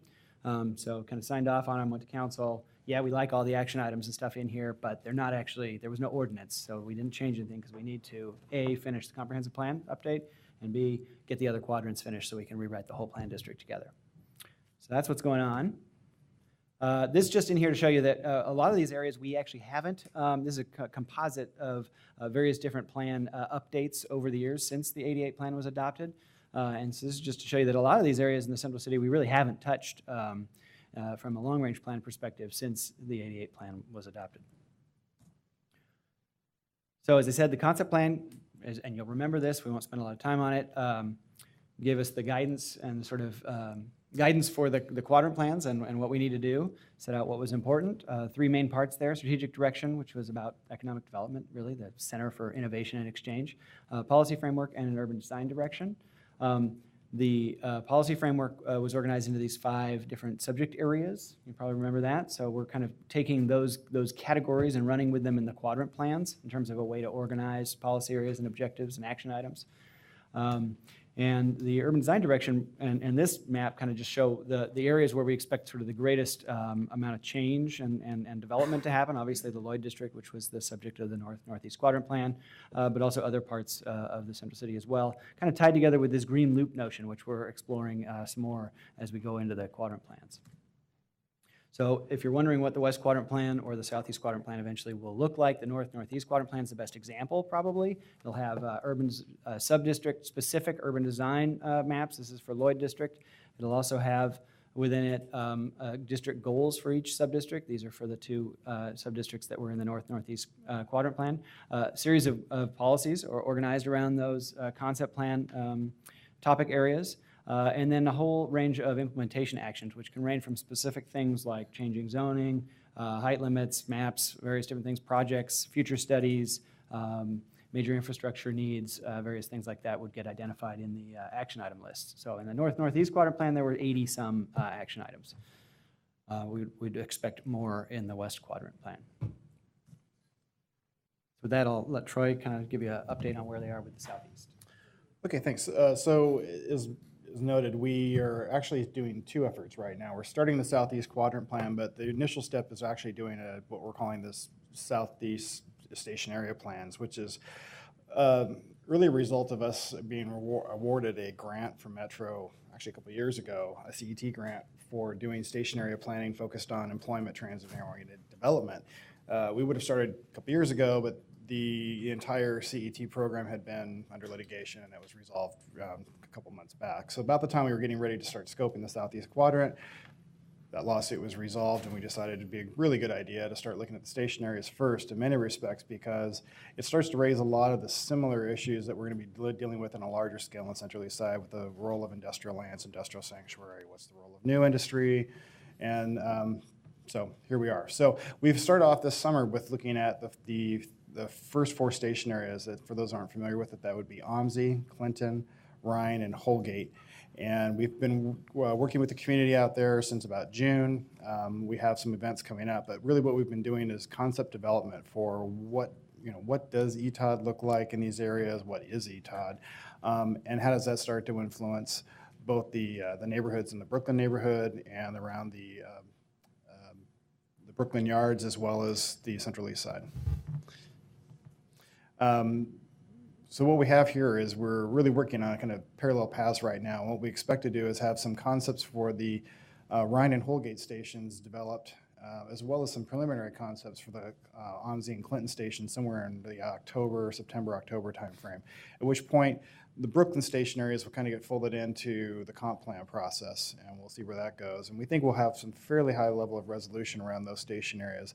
I suspect we'll have probably a range of ideas for the OMSI and Clinton stations, because there's a lot more involved there and some bigger industrial lands issues we're going to need to tackle, as well as a lot more stakeholders in those areas. So what will happen about that time is we will be kicking off a more involved quadrant plan at that point. We're currently in the process of starting to form our stakeholder advisory committee, and we look at having our first meeting somewhere probably in the October timeframe for that, which will continue for about 9 to 12 months. So just as a quick note, large portion of this project right now is really focused on industrial lands, and as we have these new station areas coming in the center, or the inner east side, the big question is, what does transit station development look like in an industrial employment zone? So it's a good opportunity to explore this notion of what ETOD is. There's examples of ETOD around the country. There's some you might be more familiar with in the Seattle area or down near San Francisco, some in the LA area. But a lot of the references you usually get to are East Coast references, and they typically are more like an office type employment transit-oriented development. So we're trying to start thinking about what does that look like in an industrial sanctuary? What's the model there? And one of the things we're really trying to focusing on is what's the role of industry in the Central East Side and in this area today, because we have industrial lands policy that really was established in the early 1970s and refined in the 80s. And it was really looking at a different kind of industry than we have today. There's new industries out there that couldn't even imagine at the time. So we're starting to think about how that starts to influence this as we move forward. And we'll be doing that over the next year, not just part of the station areas. Early input we've had so far, at least just scoping out some of the Southeast Quadrant work, is the big role, not surprisingly, is a big question is what's the role of Central City industrial lands? What does industrial sanctuary look like, not just today, but in 2035? We've had some early work done with the Employment Opportunity Overlay Zone a couple years back in the Central East Side that was looking at a little more flexibility in terms of the types of uses that would be there. So a little more office, but industrial office, not more traditional. So not someplace you might like to see attorneys and dentist office per se, but software companies, that's an industrial use now. A lot of things that they feel more like an office, but they are manufacturing things. They're working more in a digital sphere. So we're going to be looking at how much more of that should be in the Central East Side. How does that work with more traditional industrial uses? And it's a big issue, as you might imagine, with the Central East Side Industrial Council. So who's kind of have representation of both new and old. So we're starting to kind of wade into that a little bit. Another big issue there is regardless of what kind of industry you have there, freight mobility is going to be still a major priority in this district because everything that's being manufactured there is either coming in or out through freight of different scales and magnitudes. So we really want to start looking at how can we create a multimodal system over there that is prioritizing freight, but is also allowing for safe and efficient vehicular as well as pedestrian bicycle movement too and through the district. I have a quick question on that one.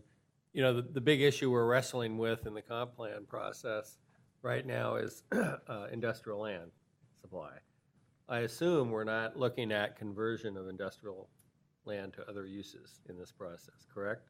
That is the Please tell me primary that's- assumption. So what we're trying to figure out is what is industry. So we're not looking at trying to bust the area open for more traditional type of office uses that you could put anywhere, but we are trying to figure out what are the types of industries that today when we use an office space, whereas in the past they may have used more of a flex open space. Okay, good. We're not proposing, like flipping of zoning to allow residential uses per se, that type of thing. But there are some areas that are in the station areas that are outside the Central East Side that may lend themselves to that.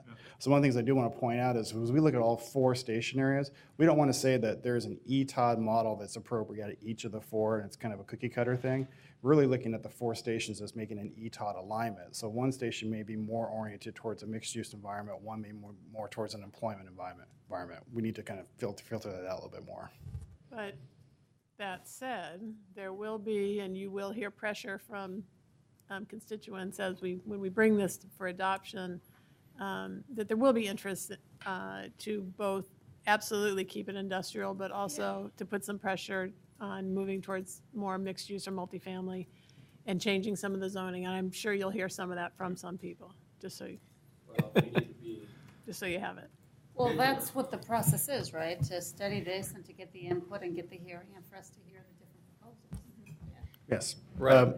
But I think we need to be very serious about maintaining the industrial land base, because that's, we're talking about some major sacrifices out there to meet this state mandated industrial land supply. So that's something we really need to stay on top of, in my opinion.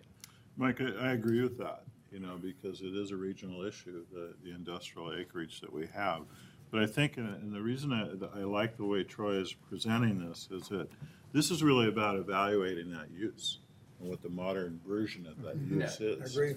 And I think it's really smart, Troy. It's good. I'm probably interrupting your flow here, but I've got to go. It's smart that you.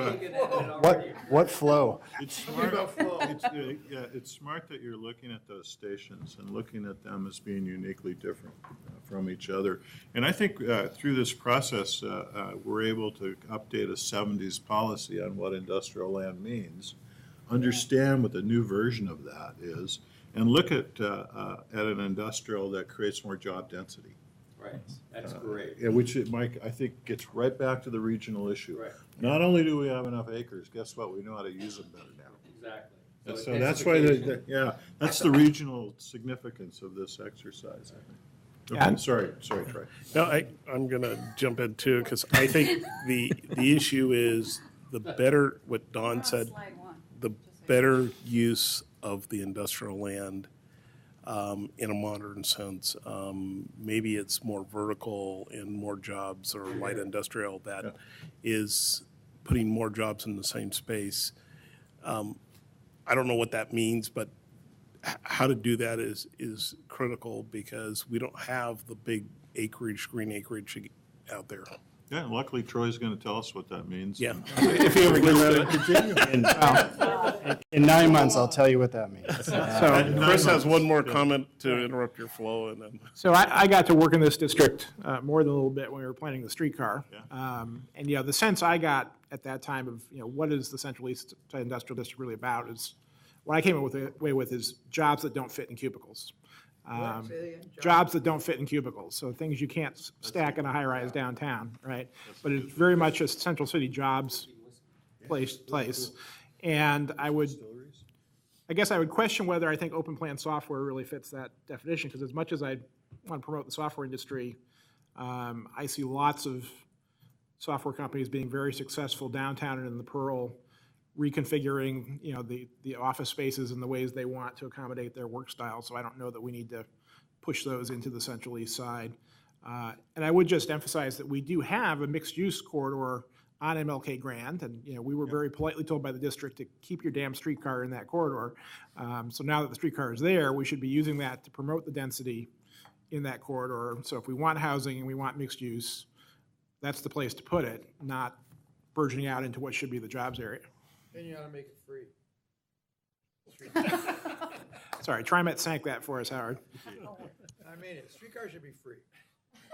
Troy, you got to cut these guys off. So, on that note, mixed-use corridors is the next major issue there. So one of the things we are talking about is, it is not going to be a surprise to anyone here and anyone listening that we have had demands to consider flipping some of the industrial zoning for a more flexible use configuration, and that might be appropriate if it's supporting industrial land policy. One of the things we do want to point out to everybody is, it's in terms of trying to create new land for retail or housing or commercial office, we have a lot of land available over there on the mixed-use corridors. And actually, there appears to be as much untapped development potential there that maybe still exists in the Pearl today. So we think there is the opportunity still to do there. So we need to make a pretty good argument for why we would do something different. But Troy, but even as you investigate this, aren't you seeing infill take place all over the place? It's kind of self-motivated. I am. Startups in places that I find interesting that are industrial and business oriented. We're seeing a tremendous degree and diversity of different uses over there. It's really surprising, even within some buildings. So, and we'll bring you some presentations on that later, because it's pretty fascinating, some of the things we're seeing. People manufacturing things in the basement, then doing some manufacturing and wholesale on the first floor, and then there's office above where they're doing doing software. And the one thing I just want to point out to Commissioner Smith is we don't have to worry about pushing them over there. They're over there. The question is how much more of it do you want to encourage? So we need to really look at what's the full range of uses that are over there. But mixed use corridors is another big thing we want to look at. We want to also be thinking about the links between this district as well as what we've just stated as our goal and direction for the Lloyd, as well as what our long-term statements have been about the South Waterfront, because these districts are very connected and have a strong relationship to each other. So, especially with the new bridge. With the new bridge, it's going to change. It's going to be a game changer. It's going to be a significant. So when you talk about the connections, I think of Central East Side as having poor car connections. You know, when you get to MLK or Grand down into the waterfront, I mean, you've got that train that basically separates everything every hour. How is that part of the discussion here to think about connections? I mean, not only for what could occur down there, but also for the industrial side? Yes, that will be part of our discussions, yes. Okay. So just to wrap this up for our section, right now we're still wrapping up the station area work. So the big next thing for us is we're having a 2.5-day charrette next week at St. Philip Nery's Community Hall, and we'll be looking at spending a full day looking at how all these stations kind of relate to each other, and then half that day will actually be focused on OMSI Clinton. The following evening, we'll be looking at the Brooklyn station areas, and then we'll be reporting back on Thursday night, really, what we've heard during the charrette process with another working group meeting, our last working group meeting scheduled for September, where we can kind of say, here's what we think we've heard, here's kind of the range of ideas that have been generated for the different station areas. And then, as I mentioned, we'll split those two off with the Brooklyn stations really going to the comp plan, and then the OMSI and Clinton stations being folded into the Southeast Quadrant. And that hopefully will start, it says September, October, it's really October. All right, so thanks. Okay, so on the West Quadrant, we're actually kind of midway through our Stakeholder Advisory Committee process, and Commissioner Schultz is co-chair, helping us out with that process. 30-ish member committee, working through a wide range of issues with us. So we spent kind of the spring identifying issues and ideas, generating excitement, trying to figure out what we might want to work on. We kind of culminated that with a large week-long public charrette in June. And now we're kind of trying to, and I'm going to give you a little bit of some high points from that, and that a whole series of different maps and big ideas and things came out of that, and you can find them all on the website if you really want to get into it. I've got a few in here today we can touch on just briefly for some of the high points. But we're in the transition point in the process now where we're kind of transitioning from gathering all those ideas to starting to make some proposals. And they're going to be fairly general around concepts for the West Quadrant to begin with, but that'll be the subject of our meetings in September and October with the Stakeholder Advisory Committee. And then we'll go to actually kind of writing up draft plan kind of language with action items and policies for different sub areas after the holidays. I just want to interject that as you're looking at this and it's the end of a, summer day and you're going, yeah. But when, 25, 30 years ago when they were developing the last Central City Plan, the idea that there'd be a South Waterfront the way it is, and it's actually occurred, that the Pearl would actually be the way it is, that we'd have light rail and streetcar and businesses and all of these people living downtown, that was seen as just crazy that would actually come to fruition. And so your job at this point when we adopt this new Central City Plan is to think like that. What do we want this to be 25 years out? Because there's this great opportunity that this could be something different or more of the same, or what are the big highlights that we want? And so I know we burnt you out by doing Portland Plan and Comp Plan and West Hayden Island, but this is the fun part. This is like we did the big vision and policies. So now this results in changes in zoning and code and stuff, and so it's kind of a really nitty gritty over the next 6, 8, 10, 12 months to get your hands dirty and make some of these changes happen. So thought I'd give you a little pep talk there. Appreciate that. Way to go, Coach. That was good. Yeah, thank you. Get out on the field to play. Good one, Susan. The focus of the week-long charrette in June was really about the whole West Quadrant and how it kind of all works together.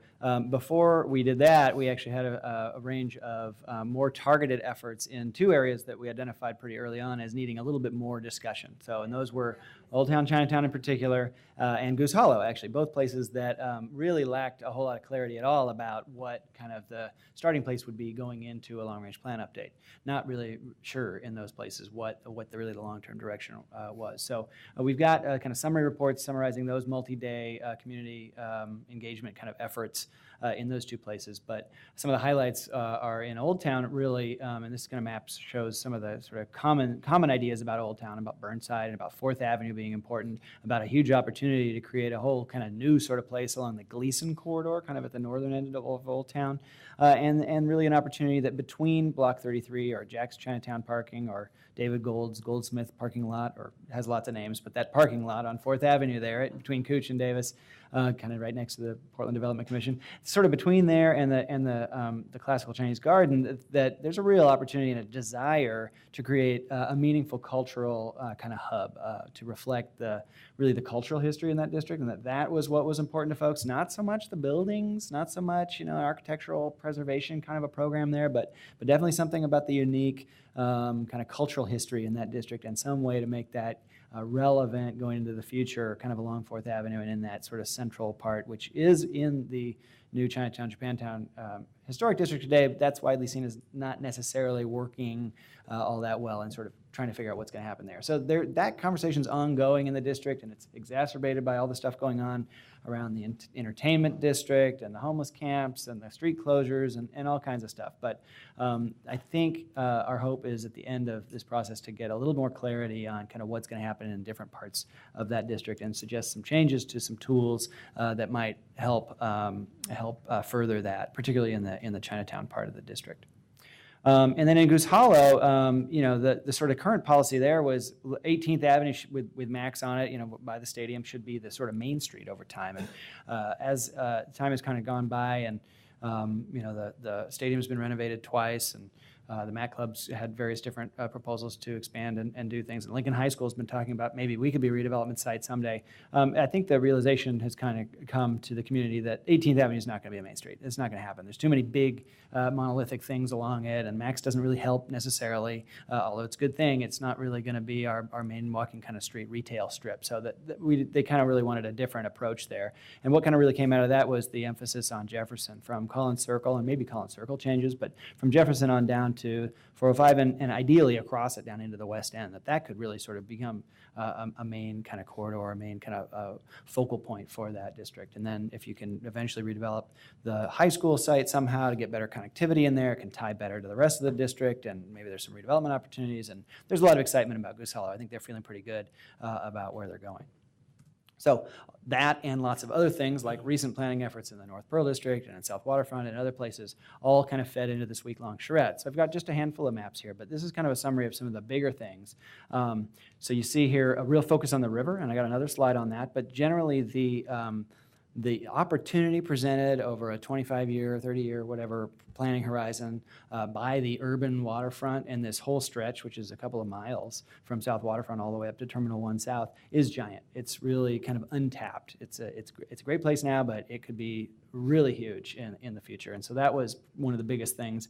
Another is this green loop notion, which you might remember from the concept plan, kind of coming out as an early idea, but a way to really sort of provide a recreationally focused, but also transportation facility in a safe, kind of environmentally vibrant green kind of a connection really through the heart of the city. So something like what we have in terms of amenity on the Esplanade, but this time really running through the heart of the city. And here it's drawn kind of on the park blocks alignments. Wouldn't necessarily have to be that. It's still conceptual. But this would be a place where you could actually take your kids bicycling through the downtown core and not be too worried about it, and actually be connected to all these different exciting urban places all along the way.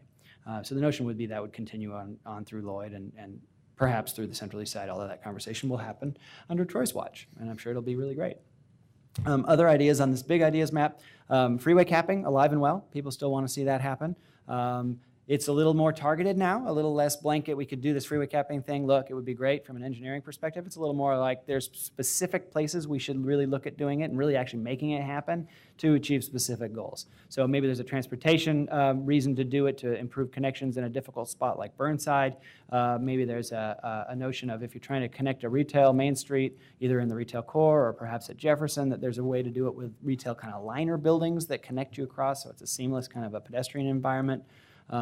Maybe there's open, active sort of recreational space needs around Portland State University or around Lincoln High School. So it's a little more targeted than it was. There's also some ideas on here about how the retail core is kind of shifting and extending, maybe into Goose Hollow, definitely into the Pearl District, perhaps down to the river with development at the Morrison Bridgehead. So that's a range of some of the bigger ideas. There's a series of different layers, and I encourage you to take a look at the full packet of there's maps. There's some 25, 30 of them on the website if you want to look at them. But this one was looking at economic development opportunities and really sort of what makes the place tick in terms of job growth and development. So OHSU and PSU, and obviously the downtown sort of traditional Class A office core in there, but also a recognition that, like the conversation you guys have started having about what's going on and what about all that energy in the Central East Side, actually Old Town actually has a lot of that kind of incubator function going on as well, and that's a real positive. It's kind of driven by the Pearl, and it actually competes a little bit with Central East Side, which is something we've learned through the process, which is kind of interesting. We've talked to companies who have said, I like the Central East Side. If I had to go to the West Side, I could maybe handle Old Town, but that'd be about it. Which is just, not from a rent perspective, I don't think, but from this is the kind of place I'm looking for. I want, different kinds of space. So Old Town is kind of working in some ways there, and perhaps that can influence sort of what we look at in terms of policies and changes to zoning and other things to kind of try and encourage that and keep that going. The other thing that came in here that's sort of worth mentioning on this map is that around the office core, and particularly along the downtown waterfront, that some housing would actually be helpful in terms of improving the area for employment opportunities. So that seems a little maybe out of whack, but that actually those places, particularly the downtown waterfront and sort of in and around, tight into the retail core and the office core, that actually a little more housing in there would provide vibrancy that's really missing today and actually make it more attractive for future office growth and job development. On the housing map, the notion was, on the west quadrant, we don't have industrial land, so there isn't any of that left in the west quadrant. Really, that there can be some amount, and probably should be some amount of housing in all of these districts. Not predominantly everywhere necessarily, but in some of those districts, or in all of those districts, that some level of housing is an interesting idea. And that really our opportunity here, unlike, in the 88 plan, where we were just trying to prove a market for downtown housing, here, our opportunity is to be a lot more specific about what kinds of housing are we trying to encourage, and that may vary from neighborhood to neighborhood, from district to district. In Old Town, we probably are still trying to encourage, any kind of housing or market rate housing to try and get more of a balance there. And a lot of the rest of the Central City, we're probably trying to get more affordable housing. Or maybe there's areas where we want to be focused, like in the North Pearl District, on family-friendly housing. And that kind of brings up a conversation about future possible school locations. So that's the kind of stuff that came up on this map. The riverfront. So huge amount of energy and excitement about thinking about that long stretch of river, and really in the context of what does a 21st century cutting edge urban waterfront look like. And I think that the growing notion and sense is that while our waterfront park is great, and it really is great, and no one's saying that isn't one of our best success stories, it isn't maybe finished, and actually it could be a lot more. It functions today really in the summertime as a kind of a fairgrounds almost. It's sort of a revolving cycle of large festivals, which are good. They're definitely good for the vibrancy of the city, but it's a little bit of a single kind of experience that happens there throughout most of the year, when the park could actually be an amenity for all sorts of other things happening all the time in the central city. So there's definitely an interest in looking at the configuration, and particularly in the waterfront park, of over time trying to improve access to the water, improve or increase the number of different experiences that park can provide to the citizens of the region and the central city as well, become more of an amenity. So yes, there's event spaces, but there's also other kinds of opportunities as you move through that park, and a sequence of different opportunities. Perhaps, and this is a stretch for a lot of folks, but perhaps, maybe we even look at some reconfiguration to parts of the seawall at some point in the distant future, about, ways to, yes, we need the flood protection, but that can move back towards NATO Parkway perhaps, or back towards the city, and maybe there's some more beach kind of areas that evolve. The river's clean, people want to swim in it, we heard that a lot. So there aren't that many places you can really get to it. There's the bowl, But that's it so far. So perhaps, and it's a stretch, but perhaps there are ways to improve that in the future. And then the other main thing from this map to take is that all these sort of orangey, kind of brownish blobs in here represent redevelopment opportunities. So when you start taking those, there's a lot of them. Look, there's the post office site, there's some stuff around Centennial Mills in the North Pearl District, there's all these things as you run down Nato Parkway, it's mainly surface parking lots, blank walls. South Waterfront, of course, is less than half developed today. So all of this stuff, when you add it all together, it's a giant opportunity. It's really a lot of development potential. And it's a lot of people who would be within 2 or 3 or 4 blocks of the river eventually, creating the opportunity for all these sort of river-oriented communities, some of which are residential, some of which are employment, some of which are maybe entertainment, festival, whatever, but they don't really exist today, or they're only sort of partially formed today. River Place is maybe the one example, and perhaps the sort of central district and South Waterfront. But the rest of that can all change and should change, and is going to really improve the sort of activity and the experience, the relationship between people in the city and the river and so forth. So a lot of excitement about that. Was there much discussion about restoration opportunities along there as well? Yeah. And I know Ross Island is not in it, but I'm curious whether people brought that up as an issue. Yeah, definitely. So along the lines of improving the range or increasing the range of opportunities and things going on that riverfront, going beyond a sort of a monotonous, it's either a seawall or it's a riprap or whatever. Recreational opportunities, but also, habitat opportunities certainly came up as well. And there are some pretty exciting examples of things going on in other cities and rethinking their riverfronts. Paris, actually, very urban, very concrete kind of a riverfront.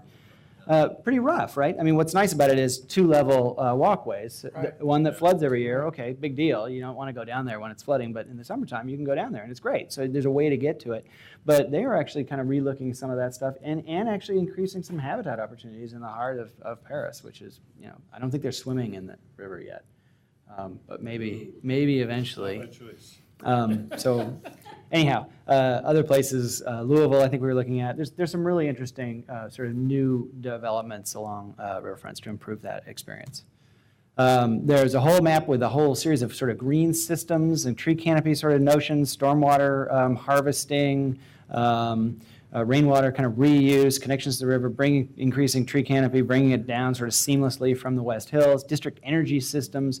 This map's too hard to read, so I'm not going to point any of that out, but there's a whole bunch of ideas about that. This is all stuff that we didn't have when we were having the conversation in the 80s. We weren't thinking about these things really at all. So this is in the Northeast Quadrant. It was pretty interesting, these layers, and we'll be working on them in the West Quadrant as well. This is one that I know you're all looking forward to having detailed conversations about with us because we always spend a lot of time on this map. This is, what about building heights and why are they so tall? So we are going to be looking at some changes to maximum building heights. This map came out of the charrette as a starting place for that conversation. There's a couple things to point out. A lot of this is sort of existing policy. You can see the Transit Mall has the highest heights, right? The North Pearl, that's already established. We're not really messing with that. South Waterfront, that is the current kind of framework there. But things that we've added here for the sake of discussion are, well, okay, what about we hold the 75-foot height limit in the Skidmore Historic District? You guys remember this conversation? And in the Yamhill Historic District as well. But what about in between at those bridgeheads of like the Hawthorne Bridgehead and the Morrison Bridgehead in here? Why don't we pop those up? Why don't we consider, let's do some bigger buildings. This kind of goes hand in hand with trying to get more people down to the river, trying to increase the experience. Those are really difficult development sites from a transportation and access perspective. Perhaps they get a little easier if you're a little bit more flexible on building height. So that's sort of a scalloped approach to the step down to the river rather than the sort of traditional, that last block is 75 feet in that area. So that's a change, perhaps, one we want to discuss with folks. So the transit mall is longer than it used to be. Light rail comes all the way down to PSU and beyond now. So we've put in, well, what if maybe we should allow taller buildings down in this area in front of our building? Is there a reason not to do that? So that's kind of on the table for discussion. We think that perhaps there could be some interest in the future of doing some taller towers down in the sort of PSU area. So those are two kind of areas to point out. The other thing that's on here are some of the view corridors, and we know that that's something that we need to update. We know we need to update the entire kind of suite of Central City views. We aren't really looking forward to it, but we know we need to do it, and we plan to do it at this point or figure out how to do it during the code writing implementation phase. So after the quadrant plans are done, we know we need to go in and figure out how to update or refresh the scenic views. And then this one, I hope you remember this from the northeast quadrant, but this is a way of trying to be more, a little bit more intentional about the way development relates to streets. So this is, let's try to decide what our sort of main streets or retail main streets should be. Get a little more intentional about encouraging or requiring retail kind of development along those streets. Maybe they get different design standards, but perhaps smaller trees or thinner trees so you can see shops and things like that. And then on other streets, we can take a different approach where we either don't encourage or maybe even discourage or maybe even prohibit in some cases kind of a lot of retail development along them. And we take another approach through landscaping and setbacks and innovative kind of stormwater management and other kinds of things to create these sort of blue streets or boulevard streets. Things like Harrison, actually, right out here is maybe a good example of. It's a nice street. It's not a retail main street. It's not what you think of as an urban kind of main street, but it's a nice street. So perhaps that would be better. We know that we can't support kind of active, super active retail on every street in the central city. We'll never have enough people to really do that outside the central retail core and certain nodes where we might be able to get that kind of level of intensity going. But this way, we can kind of be a little bit more deliberate and intentional.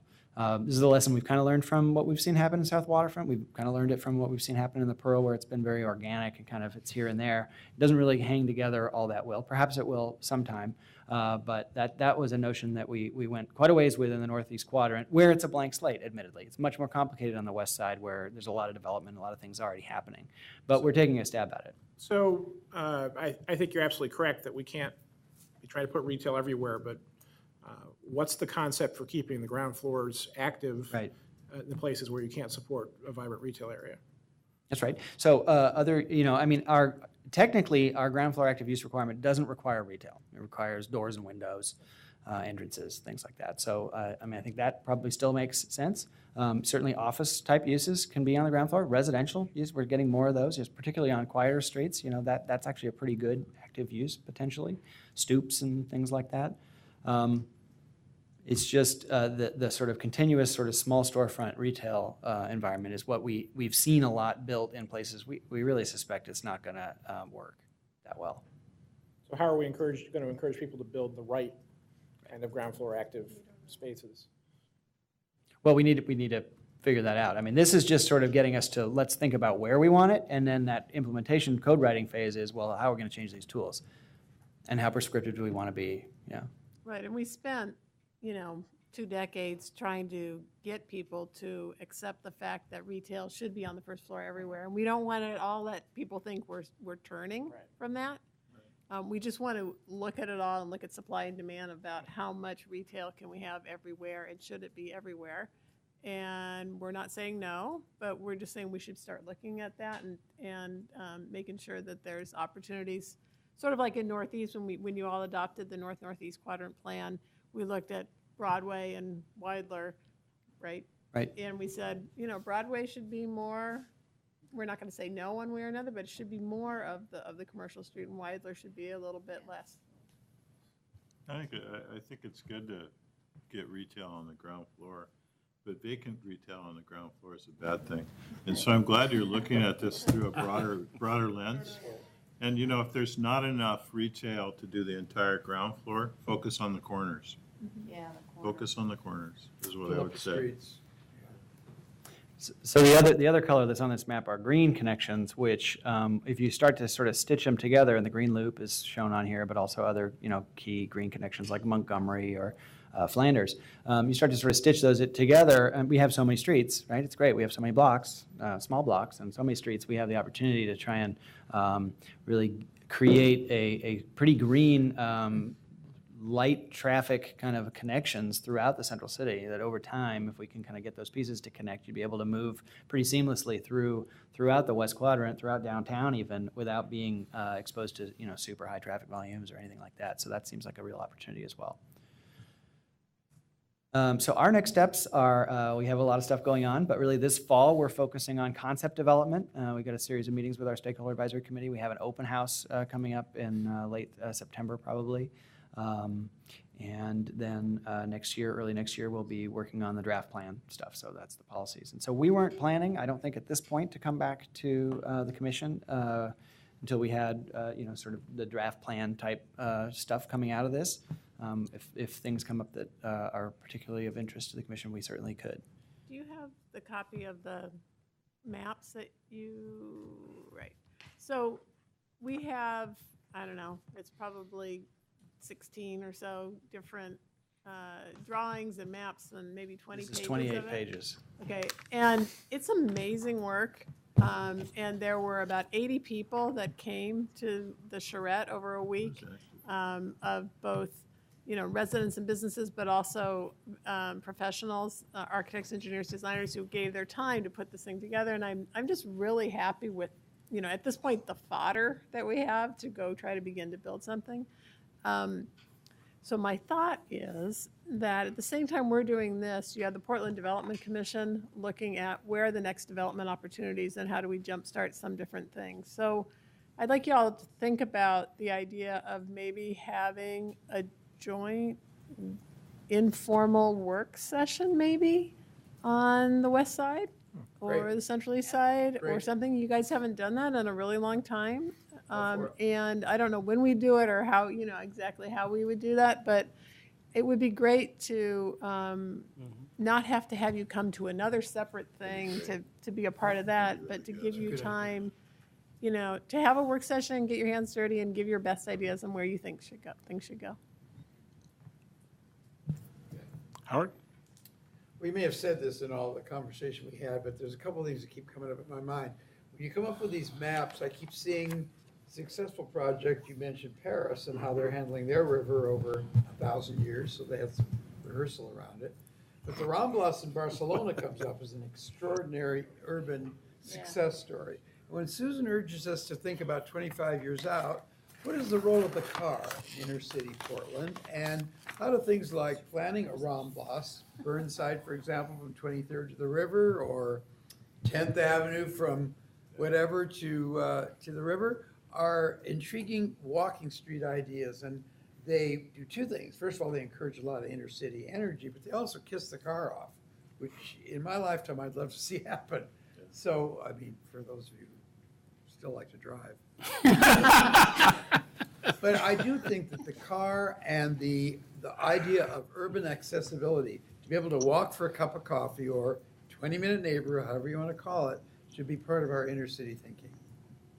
And beyond the Ramblas, I've been there a couple times, and there's virtually nothing green in Barcelona. It's outside of Barcelona. So with our own twist to it. Yeah, they've already killed. They've already killed everything over there. What I'm excited about, I have to say, is Old Time Chinatown. I think that that is such a core to our city. While we were just in San Francisco, and my 8-year-old boy, I could not get him out of Chinatown. And when we came back to Portland, he kept asking, like, where's our Chinatown? And I went down there, and he's like, wow, it's so different from San Francisco. And I think that if we could do something, I mean, we're never going to have San Francisco Chinatown. But I think that it makes me very happy that those conversations are happening, because it is a very troubled area right now, and it is like adjacent to downtown. And if we are going to be visionaries, like Susan's saying, I mean, what is that? Burnside, it's kind of the heart coming into the west side, and what are we going to do with that area? And we could be really, really creative on what we put there. So I'm really excited that those conversations are taking place. And maybe those conversations can come up in the work session with PDC. It doesn't have to be just one site that they develop. They could actually look at this area in a very creative fashion. They have the PDC building in Old Town, for example. So I'm really excited about the study. Chinatown's out on 82nd now. Well, that could be a conversation all in itself with That's not Chinatown. bad. I mean, that needs to be developed too, but that's a whole other conversation. So I have a question about citizen involvement. You've talked a couple times about these week-long charrettes, and I can certainly appreciate the kind of depth you can get into in that format. Are we finding that format, because of the time commitment, excludes some people from participating, or are there ways for that to be inclusive? Well, I mean, it's too much for most people to be able to come for the whole thing, which is okay. That's kind of part of the assumption going in. So we, invite people to come to any part that they can. It's part of the reason to stretch it out over a week like that. Somebody might be available Tuesday, but not Friday. so on. We always have portions of them that are during the evening on at least 1 or 2 days. So you don't have to go to the whole thing to participate No, effectively? not at all. No, they're very, I mean, the way we've been handling them at least is they're very open and kind of the workflow can be quite organic about what gets worked on a given day, depending on who is available to show up. And so we try to be pretty flexible about, setting up a conversation at a table with people who want to talk about the things they want to talk about on that day that they were able to come. So I think, we found it to be pretty successful, I think, in terms of getting a lot of information pretty quickly and getting people talking to people they might not otherwise have the experience of talking to. The results and all of these maps, these are not staff recommendation maps really for the most part. We took a few minor liberties with some of them, just trying to gel things onto one map instead of 100. But they're pretty raw kind of outputs of those conversations. Chris, I attended twice between 5 and 7 p.m. And it was surprising. A lot of people came down from Goose Hollow for that portion of the meeting. So you could see a nice changeover in the people that were attending. So as you look at the bridgeheads and some of the height restrictions and stuff in China and Old Town, the city in the last 25 years has concentrated a lot of services down there for homeless and things. So I didn't hear how kind of that policy is, if it's being readdressed, or is it continuing to, are we putting more housing down there and then talking about putting high buildings at the beachhead that are right next to the line on Burnside? So how are we addressing that? It's one of the reasons why I'd like to have the conversation with you and PDC at the table at the same time, because they're considering some of these same issues at the same time and looking at Chinatown, Old Town, the entertainment district, and they're not just land use decisions, they're very much other policy decisions that and safety issue considerations that are going on that are kind of all linked together.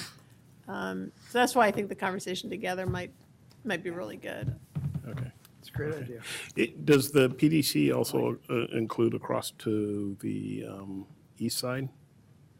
Yes. I mean, would that conversation be part of there too? Yeah, so and one thing I failed to mention, so our team is not just BPS. We have a contingent from PBOT as well as PDC on this one. And one of the things we're looking at is the role of the urban renewal district over there, and their role just in economic development, because they're looking at a lot of the same sectors they're trying to promote. They exist over there, or are interested in that district, so they're part of this as well. Okay. Well, especially since the mayor seems to be supportive at the retreat of this specific conversation that we're having now. Yeah, I just, for the east side, to me, the conversation was the traded sectors that PDC had, and how is PDC supporting those traded sectors in their policies relative to how we're thinking about industrial lands relative to the other parts of development that we'd like, whether it's along the station alignment or other sectors. Just regarding the Old Town conversation, so some of if you look at the Old Town kind of summary of results, and actually Old Town has a long history of pretty effective community-based kind of planning that they actually organized themselves and did the visions plan through the visions committee.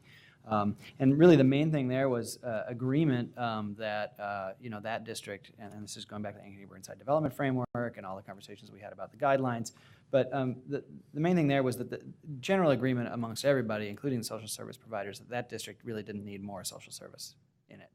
That we didn't want to kick them out. I mean, people who were there, it's landed, most of them own the buildings and things, that's great, but that what we really need to do is get a lot of other things to happen in there so it's not so sort of single purpose and it doesn't feel overwhelmed by those activities. So I think anything that we end up proposing in Old Town regarding building heights and stuff is going to have to be consistent with a strategy that isn't trying to displace those activities that are going on there. And actually the good news is most of the affordable housing and most of the social services own buildings, so there's some certainty there, which is great.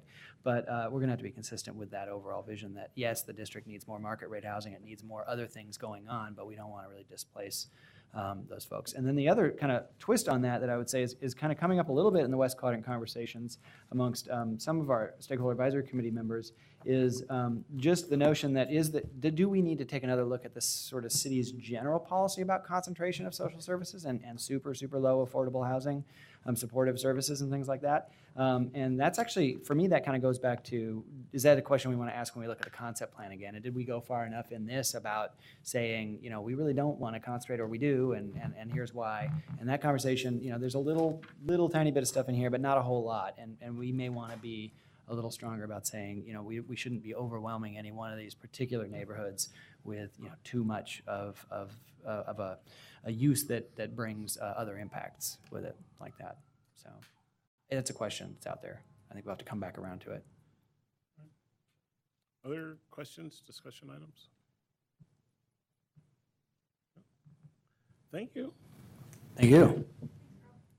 So we're you're gonna set up meeting with PDC joint work session? Yeah, I'll talk with Patrick. I meet with him this week and see what a good timing is and if they're interested in that topic. I think we have time, to separate them so that we could do one on just the west side and then do east side, maybe 6 months or 8 months later. Because I think it would be too much to tackle both in a meeting. Okay. Does that sound good? Sounds good. You're adjourned. Amen? Thank you. Really? Amen. Sorry to be late.